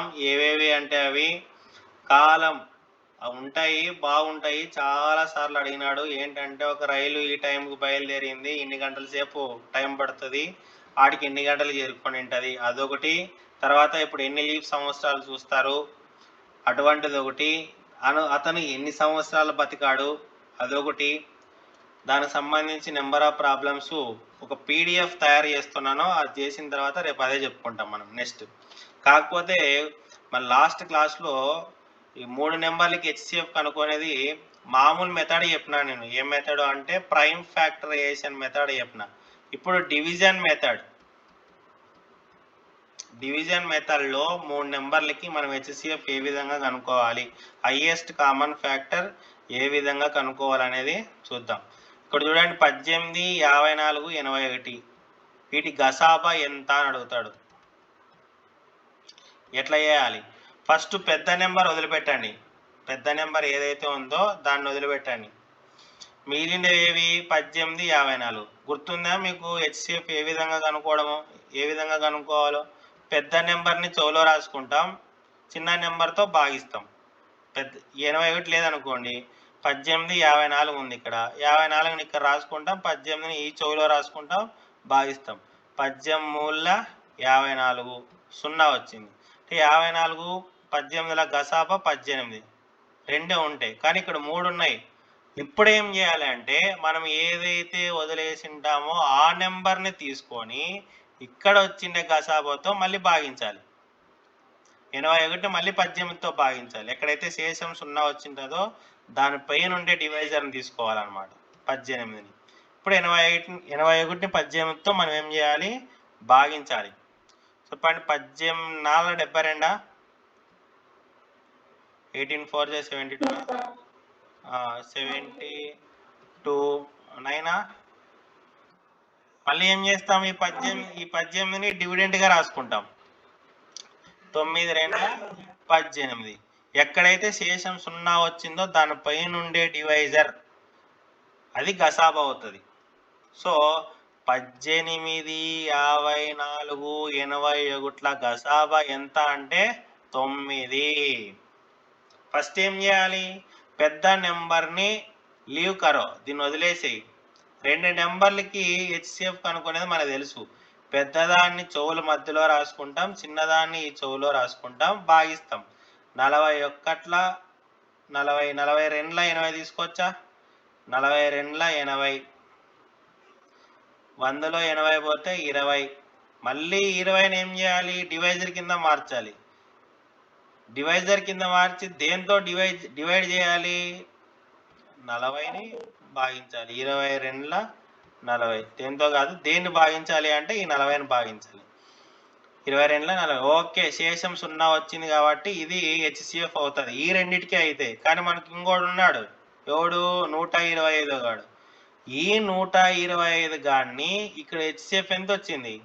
20. ఆ 20తో మనం భాగించాలి. మళ్ళీ 26 120, అంతేనా? 5. మళ్ళీ ఈ 5తో దేన్ని భాగించాలి? ఈ జోలో ఉండేది 20ని. 5 4 20. 20లో 20 అయితే 0. ఇక్కడ శేషం 0 వచ్చింది. కాబట్టి ఈ లాస్ట్ డివైజర్ ఏదైతే ఉందో, డివైజర్ ఏమంటారు అంటే విభాజకము, ఆఖరి విభాజకం ఏదైతే ఉందో అదే ఈ 3 నెంబర్ల యొక్క హెచ్సిఎఫ్ అవుతుంది. కాబట్టి 125 40 100ల హెచ్సిఎఫ్ గసాబా ఎంత అంటే 5. ఈ విధంగా మనం కనుక్కోవాలి. ఫస్ట్ పెద్ద నెంబర్ వదిలేసేయండి, 2 నెంబర్లు ఉంటాయి, పెద్దదాన్ని మధ్యలో రాసుకోండి, చిన్నదాంతో భాగించండి. ఎక్కడైతే శేషం 0 వచ్చింటుందో దాని ముందు ఉండే విభాజకాన్ని తీసుకోండి, ఆ విభాజకాన్ని తీసుకొని పోయి 125ని ఆ పెద్ద నెంబర్ని భాగించండి. మళ్ళీ లాస్ట్లో 0 యాడ్ అయితే వస్తుందో దానిపైన ఉండేదే గసాబా. These are the steps. ఇట్లానే ఉంటుంది. ఫస్ట్ పునాది తీయండి, దాంట్లోకి రాళ్ళు వేయండి, బేస్మటం కట్టండి, తర్వాత గోల కట్టండి, అట్లుంటుంది కదా. ఇవి స్టెప్స్ అనమాట. ఫస్ట్ పెద్ద నెంబర్ని వదిలేయండి, తర్వాత 2 నెంబర్లు తీసుకోండి, అందులో పెద్ద నెంబర్ మధ్యలో రాయండి, చిన్న నెంబర్తో భాగించండి. ఎక్కడైతే శేషం 0 వచ్చింటుందో దానిపైన ఉండేది తీసుకోండి విభాజకాన్ని. ఆ విభాజకాన్ని 125 తీసుకొని 125ని ఈ విభాజకంతో భాగించండి, పెద్ద నెంబర్ని లాస్ట్కి వచ్చిండే విభాజకంతో భాగించండి. లాస్ట్ 0 ఏడైతే వస్తుందో దానిపైన ఉండే విభాజకమే హెచ్సిఎఫ్ అవుతుంది. ఇదనమాట 3 నెంబర్లు ఇచ్చినప్పుడు హెచ్సిఎఫ్ కనుక్కునేది. ఇది వెరీ వెరీ ఇంపార్టెంట్, అది గుర్తుపెట్టుకోవాలి. కసాగు ఇంటూ గసాబా ఈక్వల్ టు ఆ సంఖ్యల లబ్ధము. తర్వాత దేన్ని గుణకం అంటారు, దేన్ని గుణ్యం అంటారు, దేన్ని లబ్ధం అంటారు, తర్వాత వియోగం, అవన్నీ కూడా చెప్పినా నేను. ఒకసారి రివిజన్ చేసుకోండి, దానికి సంబంధించి ఖచ్చితంగా బిట్టు పడుతుంది, అందులో అయితే నో డౌట్. ఇప్పుడు కొన్ని సూత్రాలు కాదు, జనరలైజేషన్స్ అనమాట. 2 వరుస సంఖ్యల గసాబా ఏమవుతుంది? 2 వరుసగా ఉండే సంఖ్యలు తీసుకోండి, 4 5. వీటి గసాబా తీసుకోండి, పెద్దదాన్ని చిన్నదాంతో. 4 1 4, 5లో 4 పోతే 1, 4 1 4 4. గసాబా ఎంత? 1. ఇంకోటి తీసుకోండి 6 7. వీటి గసాబా తీసుకోండి, 7ని 6తో భాగించండి, 6 1 6, 7లో 6 పోతే 1, మళ్ళీ 6 రాసుకుంటాం, 1 6ల 6 0. దీని గసాబా ఎంత? 1. దీని గసాబా ఎంత? 1. అంటే 2 వరుస సంఖ్యల గసాబా ఎల్లప్పుడూ కూడా 1. బాగా గుర్తుపెట్టుకోండి. ఫస్ట్ పాయింట్, 2 వరుస సంఖ్యల గసాబా ఎల్లప్పుడూ 1. తర్వాత నెక్స్ట్ పాయింట్ పోదాం. 2 వరుస సరి సంఖ్యలు తీసుకుందాం. 2 తర్వాత వచ్చే సరి సంఖ్య ఏది? 4. వీటి గసాబా కనుక్కుందాం. పెద్దదాన్ని చిన్నదాంతో. 2 2 4 0. గసాబా ఎంత? 2. ఇంకోటి తీసుకుందాం 14 తర్వాత వచ్చే సరి సంఖ్య ఏది? 16. 16ని 14తో భాగిద్దాం. 14 1 14 2. తర్వాత ఈ 14 ఇక్కడ రాసుకుంటాం, 2 వల్ల 14 0. గసాబా ఎంత? 2. ఇక్కడ ఎంత గసాబా? 2. ఇంకోటి తీసుకుందాం 20, 22. ఈ 2 కూడా వరుస సరి సంఖ్యలు. వీటి గసాబా కనుక్కుందాం. 22ని 20తో భాగిద్దాం. 21 20. 2 20ని ఇక్కడ రాసుకుంటాం, 2 10ల 20. గసాబా ఎంత? రెండు ఏమని చెప్పొచ్చండి ఇప్పుడు? రెండు వరుస సరి సంఖ్యల గసాబా ఎల్లప్పుడూ సరి సంఖ్య వేరే వాళ్ళు ఎవరో చెప్పినారు. రెండు వరుస సరి సంఖ్యల గసాబా ఎల్లప్పుడూ రెండు రెండు వరుస సరి సంఖ్యల గసాబా ఎల్లప్పుడు ఎంతండి? ఖచ్చితంగా అడుగుతాడు, వెరీ వెరీ ఇంపార్టెంట్. రెండు వరుస బేసి సంఖ్యల గసాబా కనుక్కోండి. ఇప్పుడు హోంవర్క్ ఎలా నేనే చేస్తానండి. మూడు తర్వాత వచ్చే బేసి సంఖ్య ఏది? 5. 5ని ఏం చేయాలి? ఇప్పుడు 3తో భాగించాలి. 3 ఒక్కట్ల 3, 2 మళ్ళీ 3 ఇక్కడ రాసుకుంటాం. 2 ఒక్కట్ల 2, 3లో 2 పోతే 1, మళ్ళీ 2 ఇక్కడ రాసుకుంటాం. 1 2ల 2, 0. ఏదో సార్ రైలు పట్టాల మాదిరి వేసుకుంటూ పోతున్నాడు అని అనుకుంటారేమో. చూడండి, ఏం లేదు, దీన్ని అక్కడ రాసుకుంటాం, మళ్ళీ భాగిస్తాం, అంతే. ఓకే, 3 5ల గసాబా ఎంత? 1. ఇంకొక పేరు తీసుకుందాం, 7. దాని తర్వాత వచ్చే బేసి సంఖ్య 9. 7, 9 వరుస బేసి సంఖ్యలు. వీటి గసాబా ఏమవుతుందో చూద్దాం. 7 ఒక్కట్ల 7, 9లో 7 పోతే 2, మళ్ళీ 7 రాసుకుంటాం. 2 3ల 6, 7లో 6 పోతే 1, మళ్ళీ 2 రాసుకుంటాం. 1 2ల 2, 0. ఎంత వచ్చిందండి గసాబా? 1. ఇక్కడ ఎంత వచ్చింది గసాబా? అంటే రెండు వరుస బేసి సంఖ్యల గసాబా ఎల్లప్పుడూ 1. అర్థమైందండి ఇది? స్టేట్మెంట్స్ రాసుకోండి. ఫస్ట్ స్టేట్మెంట్, రెండు వరుస సంఖ్యల గసాబా ఎల్లప్పుడూ 1. రెండు వరుస సరి సంఖ్యల గసాబా ఎల్లప్పుడూ 2. రెండు వరుస బేసి సంఖ్యల గసాబా ఎల్లప్పుడూ 1.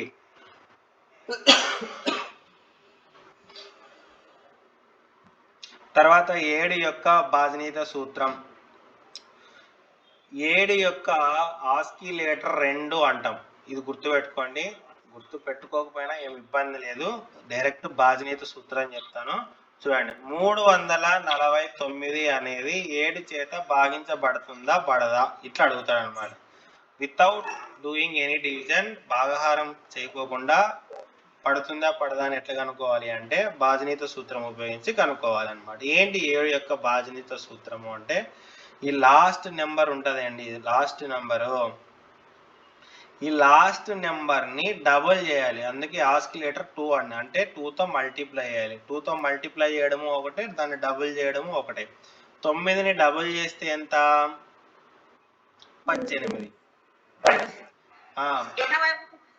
83. 18. ఈ 9 తీసేసి దాన్ని డబుల్ చేయాలి, 18 వచ్చింది. ఆ 18 ఏం చేయాలంటే, ఈ 9 తీసేసిన తర్వాత రిమైనింగ్ పార్ట్ ఉంటుంది, ఈ 34. ఈ 34లో నుంచి 18 తీసేయాలన్నమాట. ఇట్లనే ఉంటుంది సూత్రం.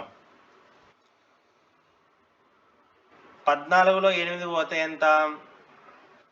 6. 2 ఉంటుంది. 2లో 1 పోతే 1. ఒక్క నిమిషం.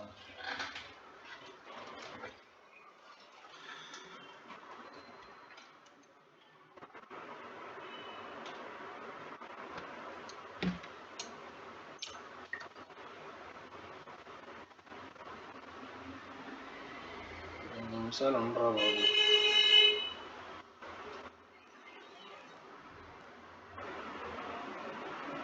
ఓకే, 34లో 18 తీసేయాలన్నమాట. మిగిలిన పార్ట్లో నుంచి డబుల్ చేసినది తీసేయాలి. ఇప్పుడు ఈ 16 అనేది 7వ ఎక్కంలో వస్తుందా? 7వ అక్కట్లో వస్తుందా?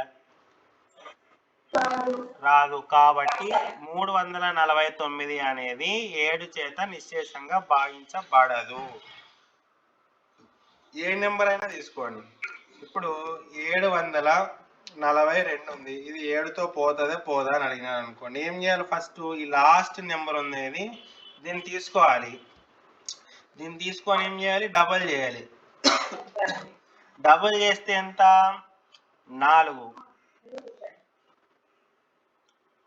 డబల్ చేస్తే 4 కదండి. ఇప్పుడు 74లో 4 పోతే ఎంత? 70. 77తో పోతుందా పోదా? 7 10 70. కాబట్టి నెంబర్ 7తో డివిజిబుల్ అవుతుంది.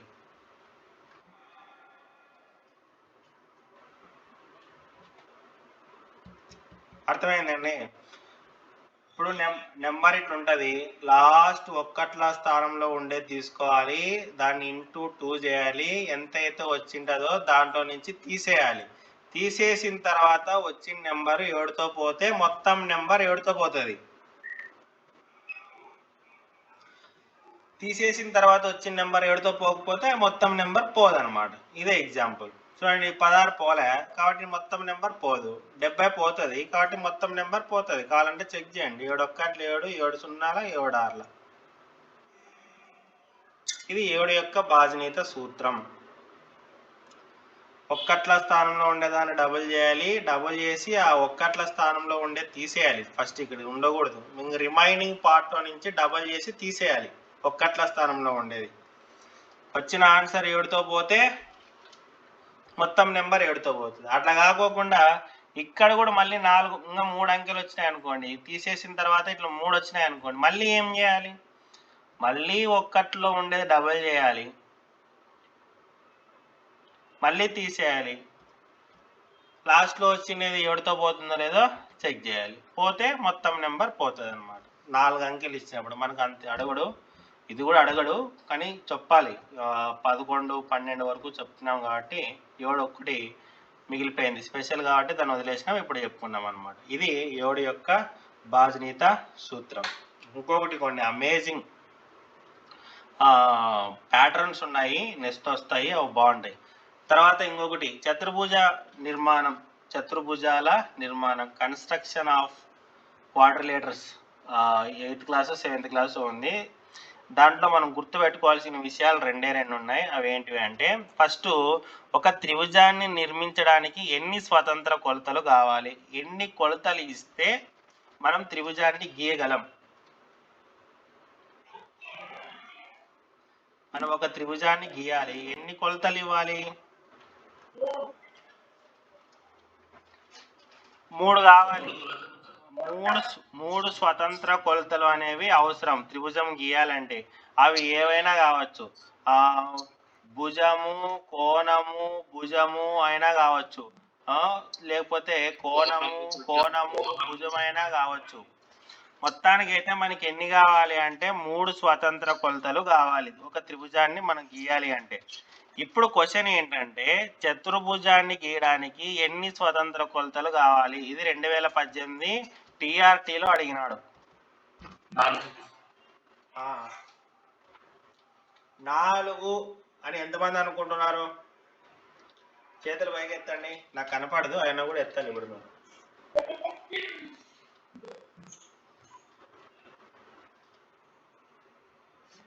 ఓకే, చతుర్భుజాన్ని మనం గీయాలి అంటే 5 స్వతంత్ర కొలతలు కావాలి.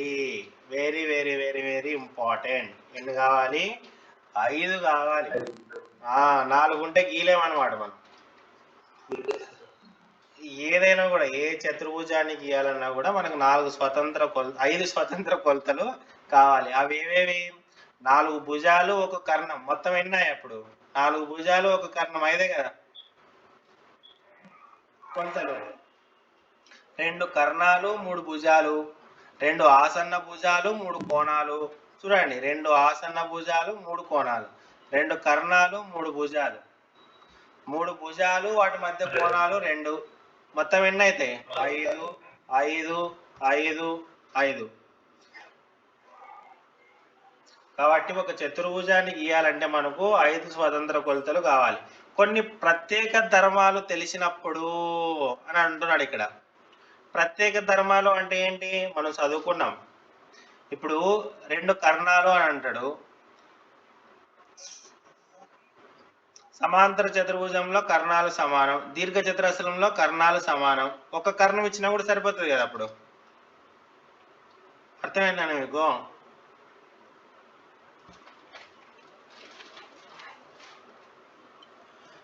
మొత్తానికి అయితే మనం గుర్తుపెట్టుకోవాల్సింది ఏంటంటే ఒక చతుర్భుజాన్ని గీయాలి అంటే మనకు 5 స్వతంత్ర కొలతలు కావాలి. ఒక త్రిభుజాన్ని గీయాలంటే 3 స్వతంత్ర కొలతలు కావాలి. గుర్తుపెట్టుకోండి.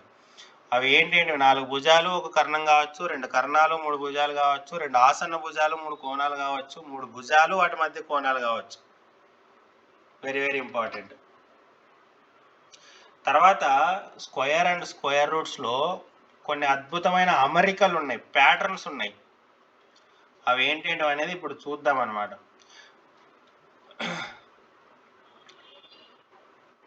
రెండు వరుస బేసి సంఖ్యల లబ్ధం,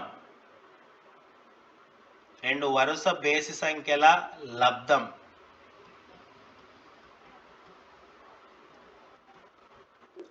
తర్వాత రెండు వరుస సరి సంఖ్యల లబ్ధం. వరుస ఇంపార్టెంట్. వరుస బేసి సంఖ్యల లబ్ధం, రెండు వరుస సరి సంఖ్యల లబ్ధం. లబ్ధము అంటే గుణించగా వచ్చినదే కదండి. చూడండి, ఇప్పుడు చూడండి, 11, 13 రెండు కూడా వరుస బేసి సంఖ్యలు అవి, అవునా కదా? ఈ రెండు మల్టిప్లై చేయాలనుకో, 11 × 13. మనం ఏం చేస్తాం? 13 ఒక్కట్ల 13, 13 ఒక్కట్ల 13, 1 14 అని ఇట్లా రాస్తాం. కానీ ఒక ప్యాటర్న్ ఉందన్నమాట. ఏంటి ఆ ప్యాటర్న్ అంటే, రెండు వరుస బేసి సంఖ్యల లబ్ధం ఏమవుతుంది అంటే వాటి మధ్య నుండే నెంబర్లో, వాటి మధ్య ఒక నెంబర్ ఉంటుంది. ఇప్పుడు 11, 13 వీటి మధ్య ఏం నెంబర్ ఉంది? ఒక నెంబర్ ఉంది. ఏంది అది? 12. దాని యొక్క వర్గంలో నుంచి ఒకటి తీసేస్తే అదే ఆన్సర్. ఫర్ ఎగ్జాంపుల్ 24 × 26 చేయాలి. ఇవేంటివి? ఇవి రెండు వరుస సరి సంఖ్యలు ఇవి, అవునా కదా? 24 తర్వాత వచ్చే సరి సంఖ్య ఏదంటే 26. ఇప్పుడు ఏమవుతుంది అంటే వీటి మధ్య ఒక నెంబర్ ఉంది. ఒక నెంబర్ ఏదది? 25. వాటి యొక్క వర్గంలో నుంచి ఒకటి తీసేస్తే వచ్చేది ఆన్సర్. 25 స్క్వేర్ ఎంత? 625. 625లో నుంచి ఒకటి తీసేస్తే ఎంత? 624. ఇది ఆన్సర్ అవుతుంది అనమాట. ఏదైనా కావచ్చు. 44 × 46 ఎంత? 44 × 46 20, 25లో నుంచి ఒకటి తీసేయండి. 20, 24 ఖచ్చితంగా అడుగుతాడు. Very very important. గుర్తుపెట్టుకోవాల్సింది ఏంటంటే ఏదైనా ఒక నెంబర్కి ఒకటి ఎక్కువ ఇంటూ ఒకటి తక్కువ చేస్తే ఆ నెంబర్ యొక్క వర్గంలో నుంచి ఒకటి తీసేస్తే దానికి సమానం అనమాట. a + 1 × a - 1 = a² - 1.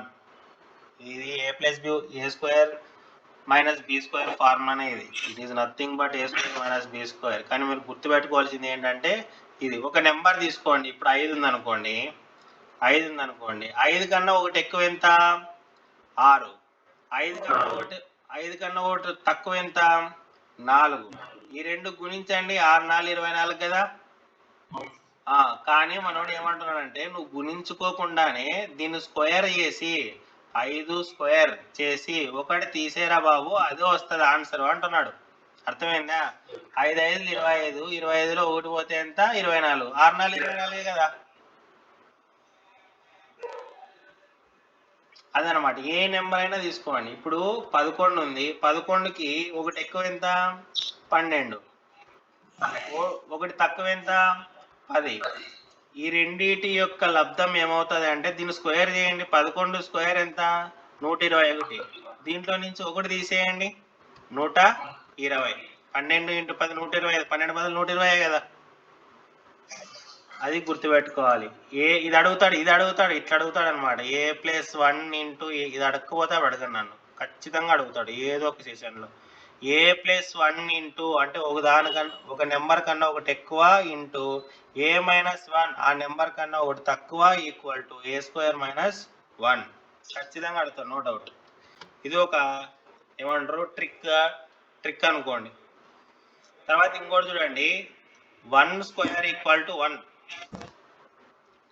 11² = 121. 111² 1 2 3 2 1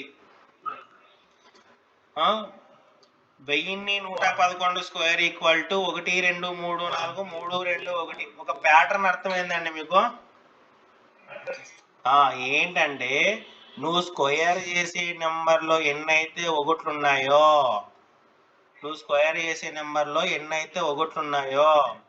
అంతవరకు 1 2 3 రాసుకొని మళ్ళీ రివర్స్ రాయాలన్నమాట. ఫర్ ఎగ్జాంపుల్ 1 1 1 1 స్క్వేర్ ఎంత అడుగుతాడు. మనం మల్టిప్లై చేసుకుంటుంటే కాదనమాట.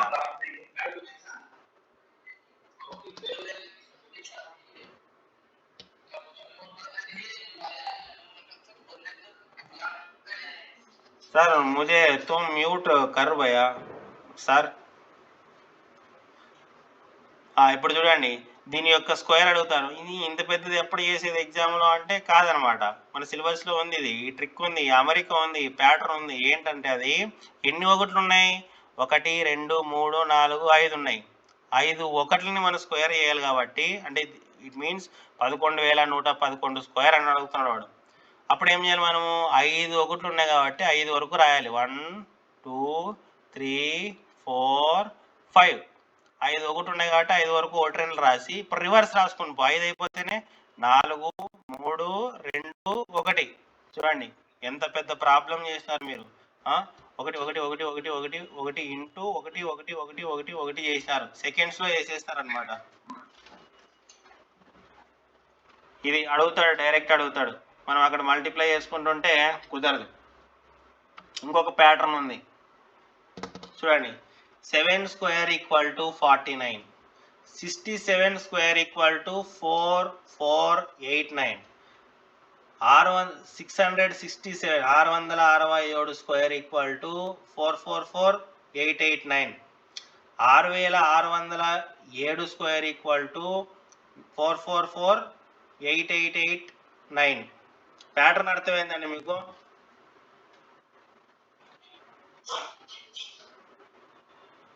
ప్యాటర్న్ అర్థమైందా? ఇట్లా అడుగుతాడు. ఎట్లా అడుగుతాడు అంటే 6 6 6 7 స్క్వేర్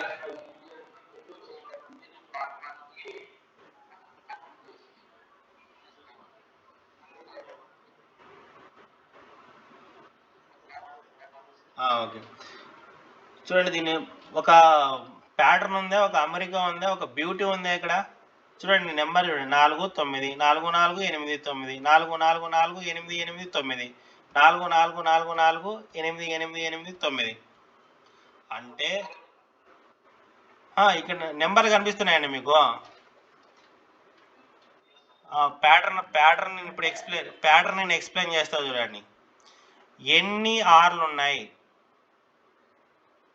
ఎన్ని ఆర్లు ఉన్నాయండి ఇక్కడ?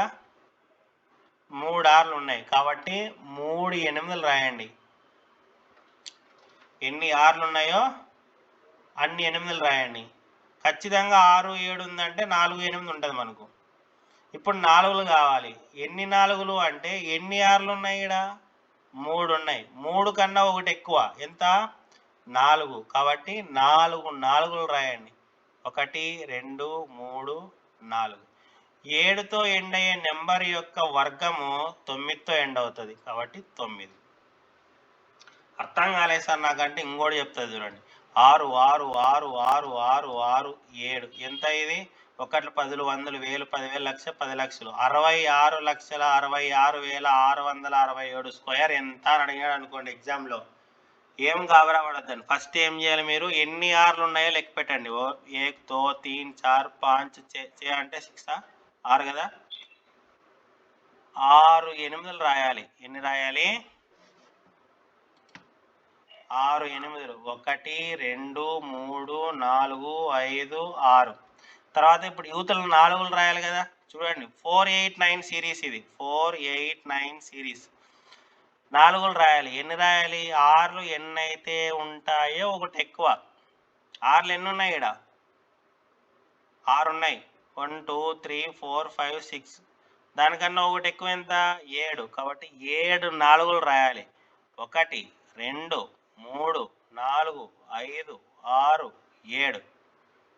ఏడుతో ఎండ్ అయ్యే నెంబర్ యొక్క స్క్వేరు 9తో ఎండ్ అవుతుంది కాబట్టి లాస్ట్ 9 రాస్తాం. మీరు క్యాలిక్యులేటర్లో 6666667 ఇంటూ 6666667 కొడితే ఇంత వస్తుంది.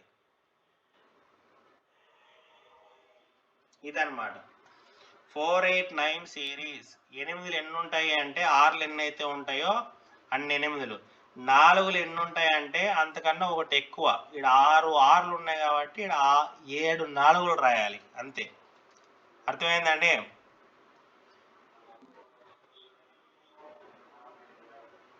అర్థం కాలేదేమో. అర్థమైంటది. అర్థమైంది అనుకొని 6లు ఎన్ని అయితే ఉన్నాయో అన్ని 8లు. 6లు ఎన్ని అయితే ఉన్నాయో +1 చేసిన తర్వాత అన్ని 4లు, లాస్ట్లో 9. ఇది ట్రిక్.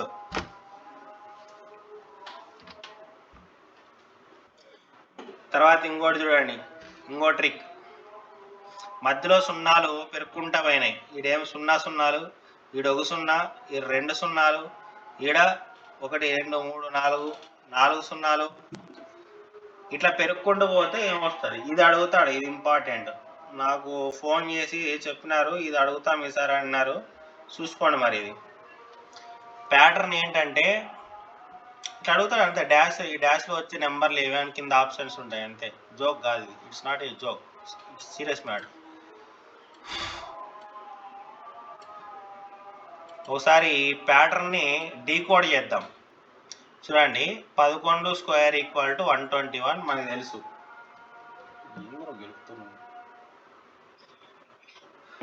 నెక్స్ట్ మధ్యలో 0 యాడ్ అయింది. 121 మధ్యలో ఏం చేసినారు చెప్పండి? 1 0 యాడ్ చేసినారు. వావ్, ఎంత అద్భుతం కదా ఇది. తర్వాత ఇప్పుడు ఏం చేసినారు? 2 0 యాడ్ చేసినారు. కాబట్టి ఇదే 121లో 1 2 మధ్యలో 2 0, 2 1 మధ్యలో 2 0. అర్థమైందండి? ప్యాటర్న్ అర్థమైందా మీకు? చూడండి, 11 స్క్వేర్ రాయాలి 121. ఇప్పుడు 1 1 మధ్యలో ఎన్ని 0లు ఉన్నాయి? ఇక్కడ 4 0లు ఉన్నాయి. అంటే ఫస్ట్ 1 2 మధ్యలో 4 0, 1 2 3 4. మళ్ళీ 2 1 మధ్యలో 4 0, 1 2 3 4. ఇది ఆన్సర్. ఇప్పుడు చూడండి, ఇది ఫస్ట్ 1 1 11 స్క్వేర్ ఇది కాబట్టి 121 ఉంటుంది. ఇప్పుడు ఎన్ని 0లు ఉన్నాయి మధ్యలో? 1 2 3 4 5 6 ఉన్నాయి. కాబట్టి 1 2 మధ్యలో 6 0, 1 2 3 4 5 6. మళ్ళీ 2 1 మధ్యలో 6 0, 1 2 3 4 5 6. ఇది ఆన్సర్. అర్థం కాలేదంటారు. మళ్ళీ చెప్తా చూడండి. స్క్వేర్ ఎంత అని అడిగినాడు అనుకోండి. 1 1 11 స్క్వేర్ అయ్యేది. 11 స్క్వేర్ 11 స్క్వేర్ 121. దూరం రాయండి. ఇప్పుడు ఈ 1 1 మధ్యలో ఎన్ని 0లు ఉన్నాయో లెక్క పెట్టండి. 1 2 3 4 5 0. అంటే ఈ 1 2 మధ్యలో 5 0లు పెట్టాలి. 1 2 3 4 5. మళ్ళీ ఈ 2 1 మధ్యలో 5 0లు. ఈడు ఎన్ని 0లు అయితే ఉన్నాయో అన్ని 0లు పెట్టాలి. 1 2 3 4 5. ఇది ట్రిక్. ఇంకో ట్రిక్, వర్గాలు వర్గమూలాలకు సంబంధించి ట్రిక్స్ అన్నమాట. ఇంకో ట్రిక్ చెప్తాం మీకు. ఏదైనా నెంబరు 5తో ఎండ్ అవుతే దాని స్క్వేర్ని మనం సెకండ్స్లో కనుక్కోవచ్చు అనమాట. 45 స్క్వేర్ ఎంత? 45 స్క్వేర్ అంటే ఎంత? 45 × 45 చేయాలి కదా. మామూలుగా 5 5 25, 5 4 20, 22 ఇట్లా చేసుకుంటూ పోతాం కదా. దీనికి అంత అవసరం లేదు. ఏదైనా నెంబరు 5తో ఎండ్ అయిందంటే సింపుల్ లాజిక్ ఏంటంటే 45 స్క్వేర్ లాస్ట్లో 25 రాసేసేయండి. ఖచ్చితంగా లాస్ట్లో ఎంత? 25. ఇప్పుడు ఈడుండే 2 నెంబర్లు కావాలి మనకు. అవి ఏమి అంటే 5 తర్వాత ఏముంది? ఇక్కడ 4 ఉంది. 4 కన్నా 1 ఎక్కువ ఎంత? 5. ఈ 2 గుణించండి. 4 5 ఎంత? 20. ఇదే ఆన్సర్. దీన్ని వేదిక్ మ్యాథ్స్లో ఏకదికేనా పూర్వేనా అంటారు. ఏక్ అధిక్ ఒకటి ఎక్కువ, పూర్వేన దానికి ముందుండేది, ఏక్ అధికేన పూర్వేన ఒకటి ఎక్కువ, పూర్వేన ముందు దానికన్నా. ఇంకోటి చేద్దాం, 65 స్క్వేర్ కావాలి మనకు, లాస్ట్లో ఏం రాయాలి, 25 రాయాలి. ఇప్పుడు పూర్వేన ముందు నెంబర్ ఎంత, 6, దీనికి ఏక్ అధిక్ ఒకటి ఎక్కువ ఎంత, 7, 6 ఏళ్ళు ఎంత, 6 ఏళ్ళు ఈ రెండు గుణించాలి, 42, 4225 ఆన్సర్. ఇంకొకటి 75 స్క్వేర్, లాస్ట్లో 25 కామన్, పూర్వేన 7, 7కు ఒకటి ఎక్కువ 8, 7 ఎంఎల్ 56, 25 ఇది కూడా ఒక 5తో ఎండేది కదా, లాస్ట్లో 25 కామన్, 2కు ఒకటి ఎక్కువ ఎంత 3, 2 3 ఎంత 6, 625, 35 స్క్వేర్, లాస్ట్లో 25, 3కు ఒకటి ఎక్కువ 4, 3 4 12, తర్వాత 95 స్క్వేర్, లాస్ట్లో 25, 9కు ఒకటి ఎక్కువ 10, 9 10 90, 90 25. ఇది నెంబర్ ఎండింగ్ విత్ 5కి స్క్వేరింగ్ టెక్నిక్ ట్రిక్. అర్థమైందండి ఇది?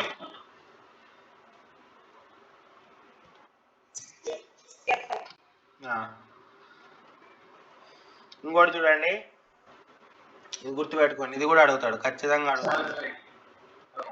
చెప్పండి. సేమ్ ఎనీ నెంబర్ అండి, ఎనీ నెంబర్ ఎండింగ్ విత్ 5కి సేమ్ లాజిక్ అప్లికేబుల్. ఒక్క నిమిషం వస్తే మీకు చూపిస్తాను. 115 కాదు, 1005 కూడా అదే అప్లికేబుల్ అనమాట. చూడండి, 115 కావాలండి మీకు. ఇప్పుడు 115 స్క్వేర్ కదా, లాస్ట్లో 25, రిమైనింగ్ పార్ట్ ఎంత అండి ఇక్కడ 11, 11కి ఒకటి ఎక్కువ ఎంత 12, 11 ఇంటూ 12 చేస్తే ఎంత వస్తుందండి, 12 into 11, first number as it is. తెలుసా అండి మీకు ఈ ట్రిక్ తెలుసా? Last number as it is, మధ్యలో ఏమొస్తుంది అంటే ఈ రెండు కూడితే వచ్చేది 132, 11 ఇంటూ 12 132, 115 స్క్వేర్ వచ్చేసి ఇంత. ఇంతే కాదు, 1000ని 5 స్క్వేర్ కావాలి మనకు, లాస్ట్లో 25, ఇది ఎంత ఉంది, ఇది 100, 100కు ఒకటి ఎక్కువ ఎంత 101, 101 ఇంటూ 100 చేస్తే ఏమొస్తుంది 101 పక్కలో 2 సున్నాలు, ఇది స్క్వేర్.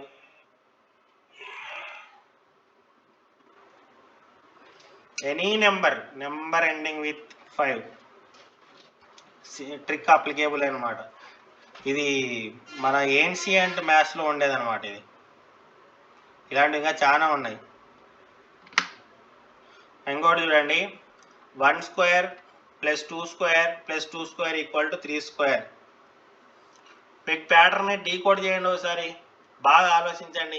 ఏంటిది చూడండి మరి. ఈ 1 2 2 3కి ఏం సంబంధం, ఈ 2 3 6 7కి ఏం సంబంధం అంటే ఇంక టైం పడుతుంది, సంవత్సరం అంతా తీసుకుంటారు మీరు, నేను చెప్పేస్తా చూడండి. ఇప్పుడు చూడండి, 1 square plus 2 square plus 2 square. ఇక్కడ ఇది బాగా వెరీ గుడ్ మేడం, బాగా డీకోడ్ చేసినారు. ఇక్కడ వచ్చేసి నెక్స్ట్ నెంబర్ వచ్చింది 2 తర్వాత 3, 6 తర్వాత 7, శివాజీ తర్వాత 7, అది ఎందుకు వచ్చింది, ఈ 12 తర్వాత 13, తర్వాత ఇక్కడ ఏముంటుంది ఈ 30 తర్వాత 31, ఇది బాగా డీకోడ్ చేసినారు. మరి ఇక్కడ 1 2కి 2కి సంబంధం ఏంటి, 2 3కి 6కి ఏంటి సంబంధం, 3 4కి 12కి ఏంటి సంబంధం, 4 5కి ఇక్కడ ఉండే నెంబర్కి ఏమిటంటే సంబంధం ఏముంటుంది? వెరీ గుడ్ మేడం, మీకు 10కి 10 మార్కులు. వెరీ గుడ్ మేడం, వచ్చేసినాయి మేడం మీకు 10కి 10 మార్కులు. ఈ రెండు మల్టిప్లై చేయాలి, 1 2 1 ఇంటూ 2 2, 2 3 6, 3 4 12, 4 5 ఇదేముంటుంది మేడం 20 ఉంటుంది. ఇదే అడగొచ్చేమో మనకి తెలుసు, 20 ఈక్వల్ టు 28 స్క్వేర్. ఈడేముంటుంది మేడం 4 5 3 4 2 3, 5 తర్వాత 6, చూడండి 5 6 30 30. మళ్ళీ ఇక్కడ చూడండి 6 7, ఈడెంత ఉంటుంది మేడం వెరీ గుడ్ మేడం. ఈడెంత ఉంటుంది మేడం? ఇక్కడ 43. ఇక్కడ ఒకటి ఎక్కువ. ఇప్పుడు నేను ఇంకోటి రాస్తాను మేడం, ఇంకోటి రాస్తాను. ఇప్పుడు మీరు చెప్పాలి. 9 square dash square plus dash square equal to dash square. ఇది చెప్తే అర్థమైపోయినట్టు. ఇక్కడ ఏమొస్తుంది మేడం? 10 స్క్వేర్. ఇక్కడ 90 square equal to 91 square. Very very important. అర్థమైందండి ప్యాటర్న్ ఇది? సమాప్తం. నెక్స్ట్ ఇక్కడ చూడండి,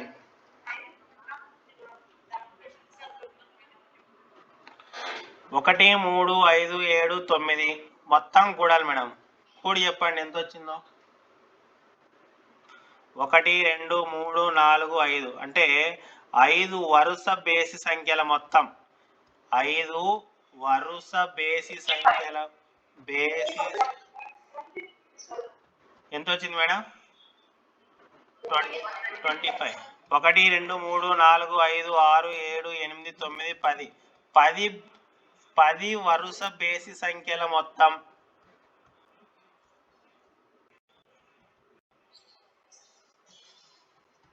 కూడింటి ఎంత వచ్చింది మేడం? సార్ చెప్పండి సార్, మిగతా వాళ్ళు చెప్పండి సార్.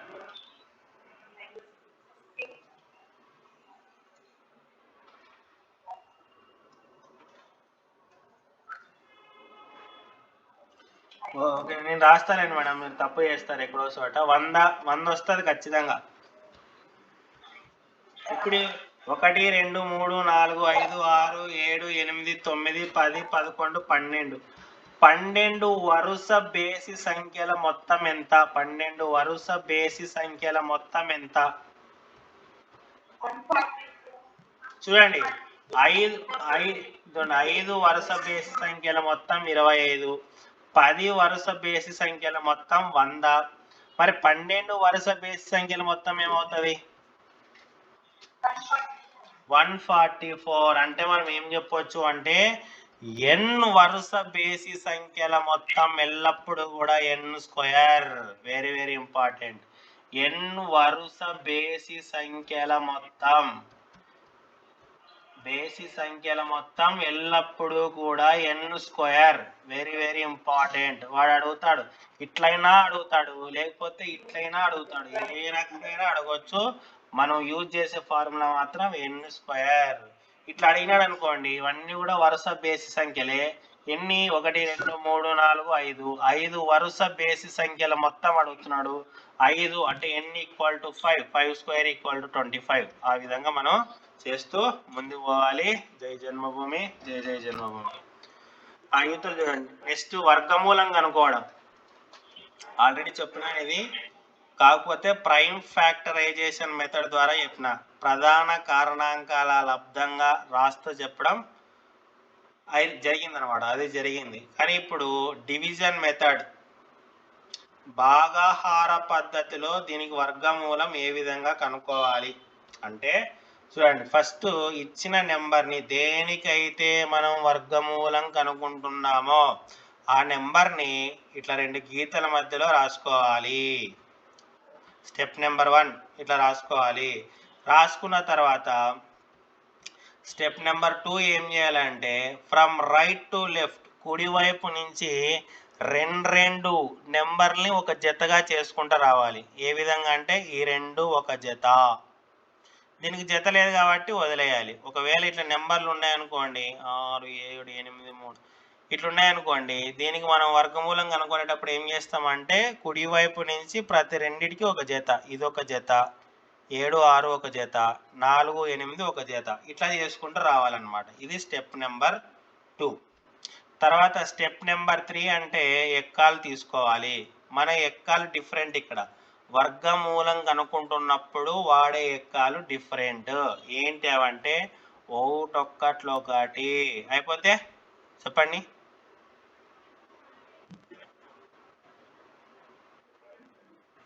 సార్ చెప్పండి సార్, ఎవరన్నా ప్లీజ్ సార్, ప్లీజ్ సార్, మీకు పుణ్యం ఉంటుంది సార్.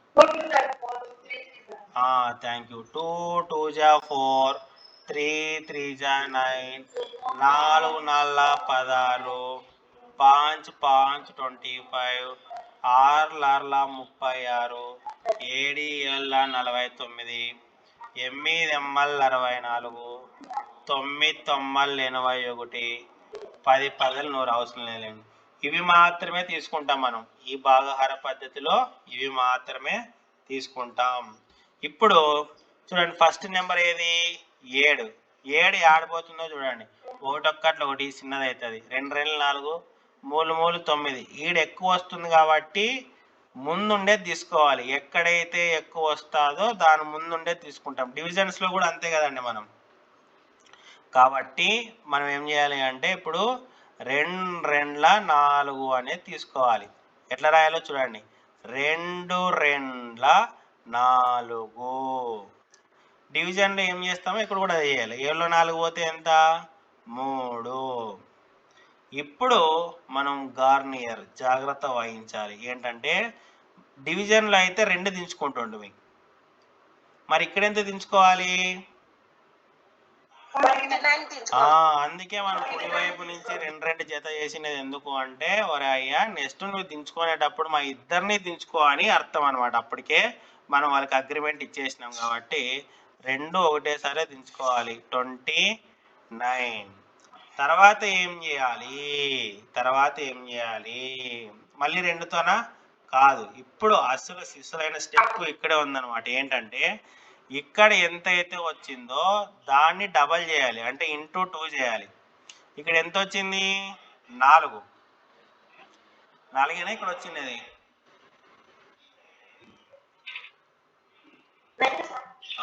2 వచ్చిన నెంబర్ని దాన్ని డబల్ చేయాలి. 2ని డబల్ చేస్తే ఎంత? 4. 4 అని ఇక్కడ రాయకూడదు అనమాట. ఏం చేయాలి అంటే ఇక్కడ మాత్రం కొంచెం జాగ్రత్తగా ఉండాలి. ఏం చేయాలంటే ఈ 4 రాసేటప్పుడు డైరెక్ట్ ఇటు రాయకోకుండా ఈడ ఒక నెంబర్కి ఎంత ప్లేస్ అయితే పడుతుందో ఆ ప్లేస్ వదిలేసి ఇక్కడ ఒక నెంబర్కి వదిలేసి 4 ఇక్కడ రాయాలన్నమాట. అర్థమైందండి? ఇప్పుడు చూడండి, ఒక డాష్, ఈ 4 ఎట్లా వచ్చింది? ఇక్కడ వచ్చిన దాన్ని డబుల్ చేసినాం. 2 2 4. ఇప్పుడు మళ్ళీ తీసుకోవాలి. ఎట్లా తీసుకోవాలో చూడండి. ఇప్పుడు ఒక్కట్లో ఇక్కడ లాస్ట్లో ఎంత ఉంది? నెంబరు 9 ఉంది. లాస్ట్లో 9 ఉండేది చూడండి. 3 3 9, 1, తర్వాత 7 7 49. చెప్పండి.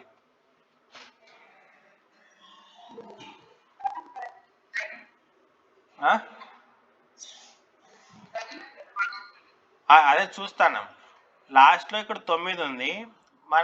మన ఎక్కంలో లాస్ట్లో 9తో ఎండ్ అయ్యేవి 3 3 9. ఇక్కడో చోట ఎండ్ అవుతుంది. 7 7 49. ఇక్కడో చోట ఎండ్ అవుతుంది. మరి ఏది తీసుకోవాలి అంటే ఫస్ట్ 3 పెట్టి చెక్ చేయండి. 3 3. ఇప్పుడు ఎట్లా చెక్ చేయాలి అంటే 43 3 చెక్ చేయాలి. 43 3 ఎంత? 3 3 9, 3 4 12, 129 వస్తుంది. కానీ మనకు పోవాల్సింది 329. కాబట్టి 3 3 9 అనే సరిపోదు. 3 3 9 అనే సరిపోదు. ఇప్పుడు ఏం తీసుకోవాలి మనము? 7 7 చెక్ చేయాలి. ఇక్కడ 7 పెట్టండి, ఇక్కడ కూడా 7 పెట్టండి. ఇప్పుడు ఎట్లా చెక్ చేయాలి? 47 ఇంటూ 7 చేయాలి. 47 ఇంటూ 7. 7 7 49, 4 28, 28 4 32, 329 వచ్చింది. Success, eureka. కాబట్టి 7 7 49. అంటే ఇప్పుడు 47 7 329 ఇస్ గాన్. 0, ఇంకేం లేదనమాట. ఇక్కడ వర్గమూలం ఎక్కడుంది అంటే ఇక్కడ ఉంది, 27. So square root of 729 equal to 27. అర్థమైందండి? నెక్స్ట్ ఇంకో నెంబర్, పక్కన ఇంకో నెంబర్ ఉంది కదా, దానికి కనుక్కుందాం. రెడ్ పెన్ తీసుకుందాం. ఎవరో మ్యూట్లో పెట్టుకోండి. క్వశ్చన్లు అడగనులేండి నేను. 1296 ఇట్లా రాసుకోవాలి. కుడివైపు నుంచి ప్రతి రెండింటిని జత చేయాలి. ఇప్పుడు ఏం తీసుకోవాలి మనము అంటే 12 తీసుకోవాలి. ఎందుకంటే మమ్మల్ని ఇద్దరిని కలిపే తీసుకోరాయ్యా అంటున్నాడు పైన డాష్ అది. కాబట్టి 12 ఏడబోతుంది, 2 2 4 తక్కువ, 3 3 9 తక్కువ, 4 4 16, 4 4 16 ఎక్కువ అవుతుంది. కాబట్టి ముందుండేది తీసుకోవాలి. ఏది 3 3 9. సో 3 3 3 3 జా 9. 12లో 9 పోతే 3. ఇప్పుడు ఏం చేయాలి? డైరెక్ట్ 96 అట్లే దించుకోవాలి. దించుకున్న తర్వాత ఇప్పుడు ఏం చేయాలి అంటే ఇక్కడ ఉండే నెంబర్ని డబుల్ చేయాలి. 2 3 ఎంత? 6. ఆ 6ని ఒక స్పేస్ వదిలి, ఒక నెంబర్కి స్పేస్ వదిలి ఇక్కడ రాయాలి. ఇక్కడ లాస్ట్లో ఎంత ఉంది? 6. ఇక్కడ లాస్ట్లో 6తో ఎండ్ అయ్యేది ఏవేవి? 4 4 16 ఎండ్ అవుతుంది, 6 6 36 కూడా ఎండ్ అవుతుంది. ఫస్ట్ 4 పెట్టి చెక్ చేద్దాం. 64 4 64 4 చూద్దాం.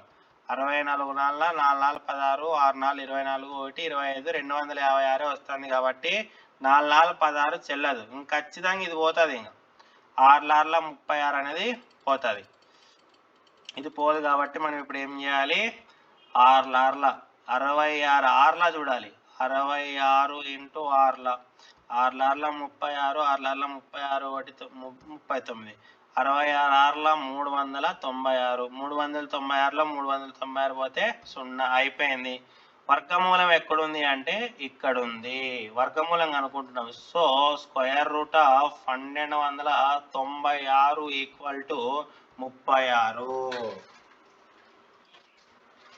ఇది భాగహార పద్ధతిలో వర్గమూలం కనుక్కునే విధానం. తర్వాత వెరీ వెరీ ఇంపార్టెంట్, లాస్ట్ టెట్లో అడిగినాడు ఇది. దశాంశ సంఖ్యలకి వర్గమూలాలు ఏ విధంగా అనుకోవాలి? జస్ట్ సింపుల్ ఏంటంటే పాయింట్ లేదనుకోండి, పాయింట్ లేకపోతే ఎంత? అది 1764. 1764. ఏం చేయాలి ఇప్పుడు? అక్కడి నుంచి 2 2 ఇక్కడ 2 ఇక్కడ 2. ఇప్పుడు చూడండి 3 3 9 4 4 16 4 4 16 తీసుకోవచ్చు. 4 4 16. 17లో 16 పోతే 1. ఇప్పుడు ఏం చేయాలి? 2 దించుకోవాలి. 164. ఫస్ట్ పాయింట్ లేదనుకొని చేయండి. దీన్ని డబల్ చేయాలి. 4 2 8. ఒక స్పేస్ వదిలి, ఒక నెంబర్ స్పేస్ వదిలి 8 రాయాలి. ఇప్పుడు చెక్ చేయండి. 82 2 ఎంత? 82 2 2 4 8 2 16 164. కాబట్టి ఇక్కడ 2 2 పెడితే సెట్ అయిపోతుంది.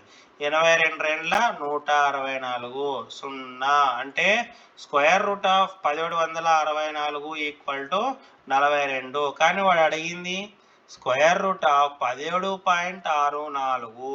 మరి ఇక్కడ దశాంశ సంఖ్య కాబట్టి ఇక్కడ కూడా దశాంశ సంఖ్యనే ఉంటుంది.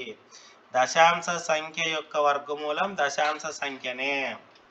మళ్ళీ పాయింట్ లేదా? ఇక్కడ ఎక్కడ పెట్టాలి పాయింట్ అంటే మనం ఏ నెంబర్కి అయితే వర్గమూలం కనుక్కుంటున్నామో అక్కడ పాయింట్ ఎన్ని నెంబర్ల తర్వాత పాయింట్ ఉంది? 1 2 2 నెంబర్ల తర్వాత పాయింట్ ఉంది. ఆన్సర్లో 1 నెంబర్ తర్వాత పాయింట్ వస్తుంది. అంటే 4.2. ఇచ్చిన నెంబర్లో 4 నెంబర్లు ఉన్నాయి. 4 నెంబర్ల తర్వాత పాయింట్ వచ్చింది అనుకో, ఆన్సర్లో 2 నెంబర్ల తర్వాత పాయింట్. నెంబర్లో 6 నెంబర్ల తర్వాత పాయింట్ ఉంది అనుకోండి, ఒకవేళ మన ఆన్సర్లో 3 నెంబర్ల తర్వాత ఒకవేళ అంటున్నాం. మ్యాక్సిమం ఇదే మనకు. అక్కడ 2 నెంబర్ల తర్వాత పాయింట్ ఉంటే ఆన్సర్లో 1 నెంబర్ తర్వాత పాయింట్ ఉంటుంది. ఇది ఇంపార్టెంట్. మిగతా అంతా సేమ్ టు సేమ్.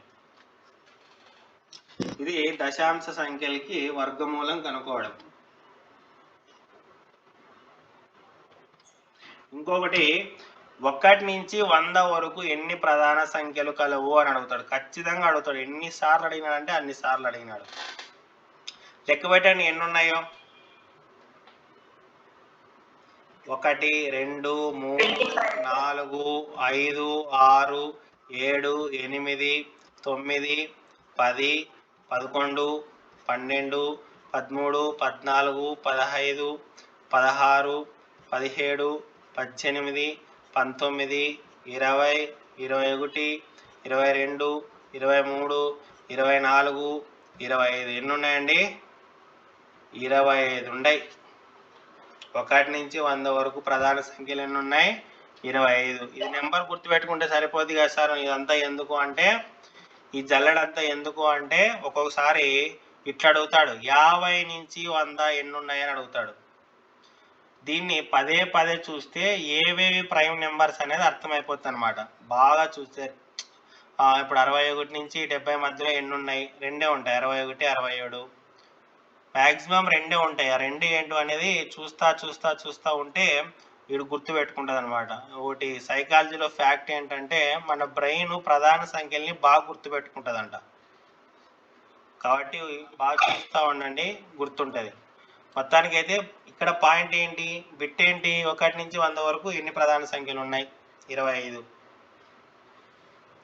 మధ్యలో అడిగే ఛాన్స్ ఉంది కాబట్టి ఈ గ్రాఫ్ను చూస్తూ ఉండండి, ఈ చార్ట్ని.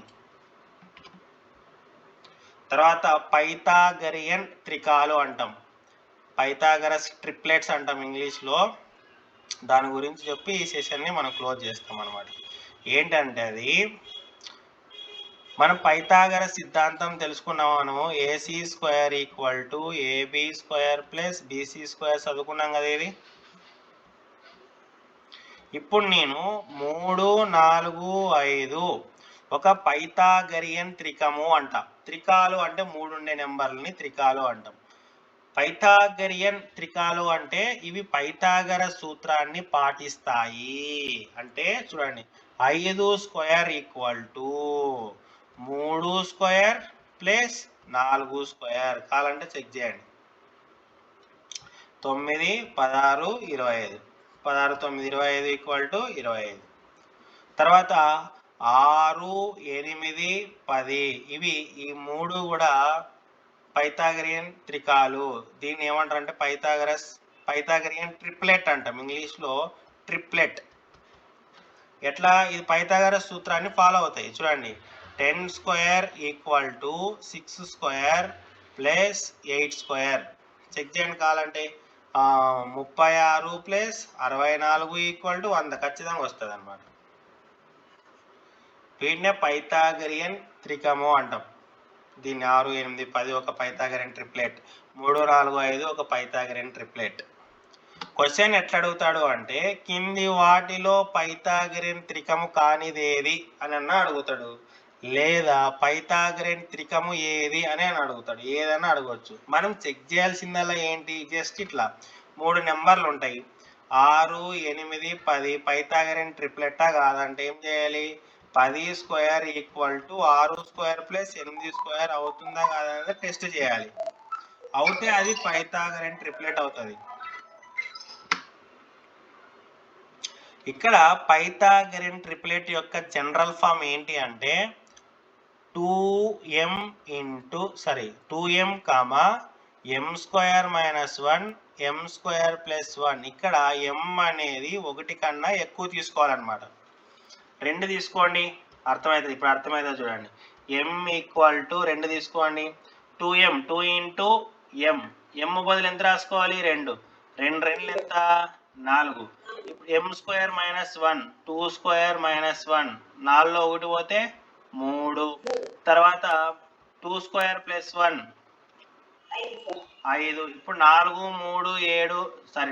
3, 5 అనేది ఒక ట్రిప్లెట్. తర్వాత m ఈక్వల్ టు 3 తీసుకోండి. 3 2 ఎంత?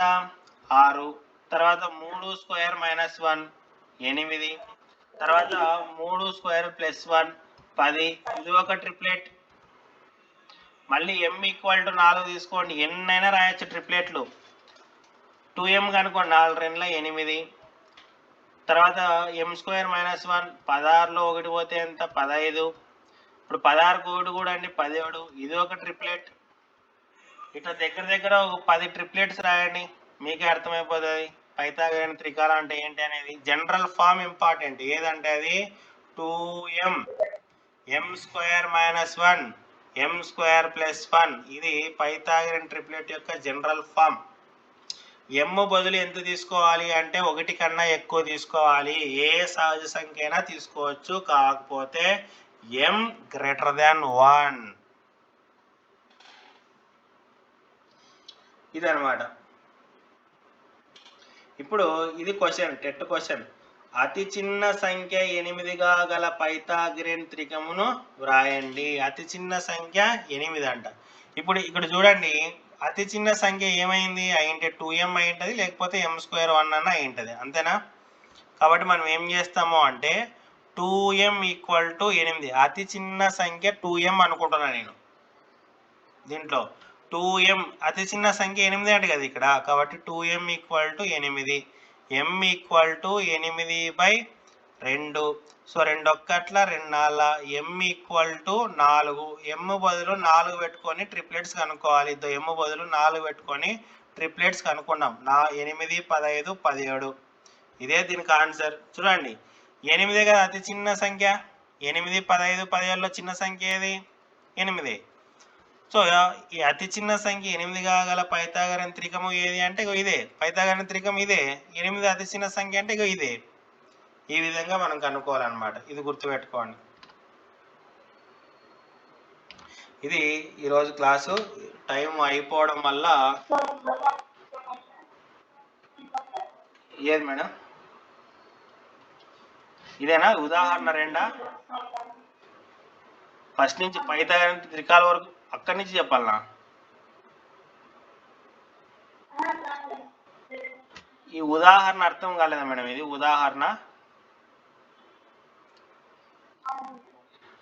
అతి చిన్న సంఖ్య 8గా గల పైథాగరన్ త్రికమును వ్రాయండి. మనము పైథాగరన్ త్రికము రాయాలి అంటే మనం ఒక సూత్రాన్ని వాడాలి. ఏంటి అదంటే 2m, m² - 1, m² + 1. ఇవి పైథాగరన్ ట్రిప్లెట్స్ అన్నమాట. ఇక్కడ m బదులు 1 కన్నా ఎక్కువ పెట్టుకుంటే వచ్చేవన్నీ కూడా పైథాగరన్ త్రికాలే. ఇక్కడ ఏమంటున్నానంటే ఆ త్రికాల్లో 8 అతి చిన్న సంఖ్య ఉండాలంట. 8 అతి చిన్న సంఖ్య ఉండాలి అంటే చిన్న సంఖ్య 2m అనుకుందాం మనం. అంటే చిన్న సంఖ్య 8 కాబట్టి 2m అనేది 8కి సమానం.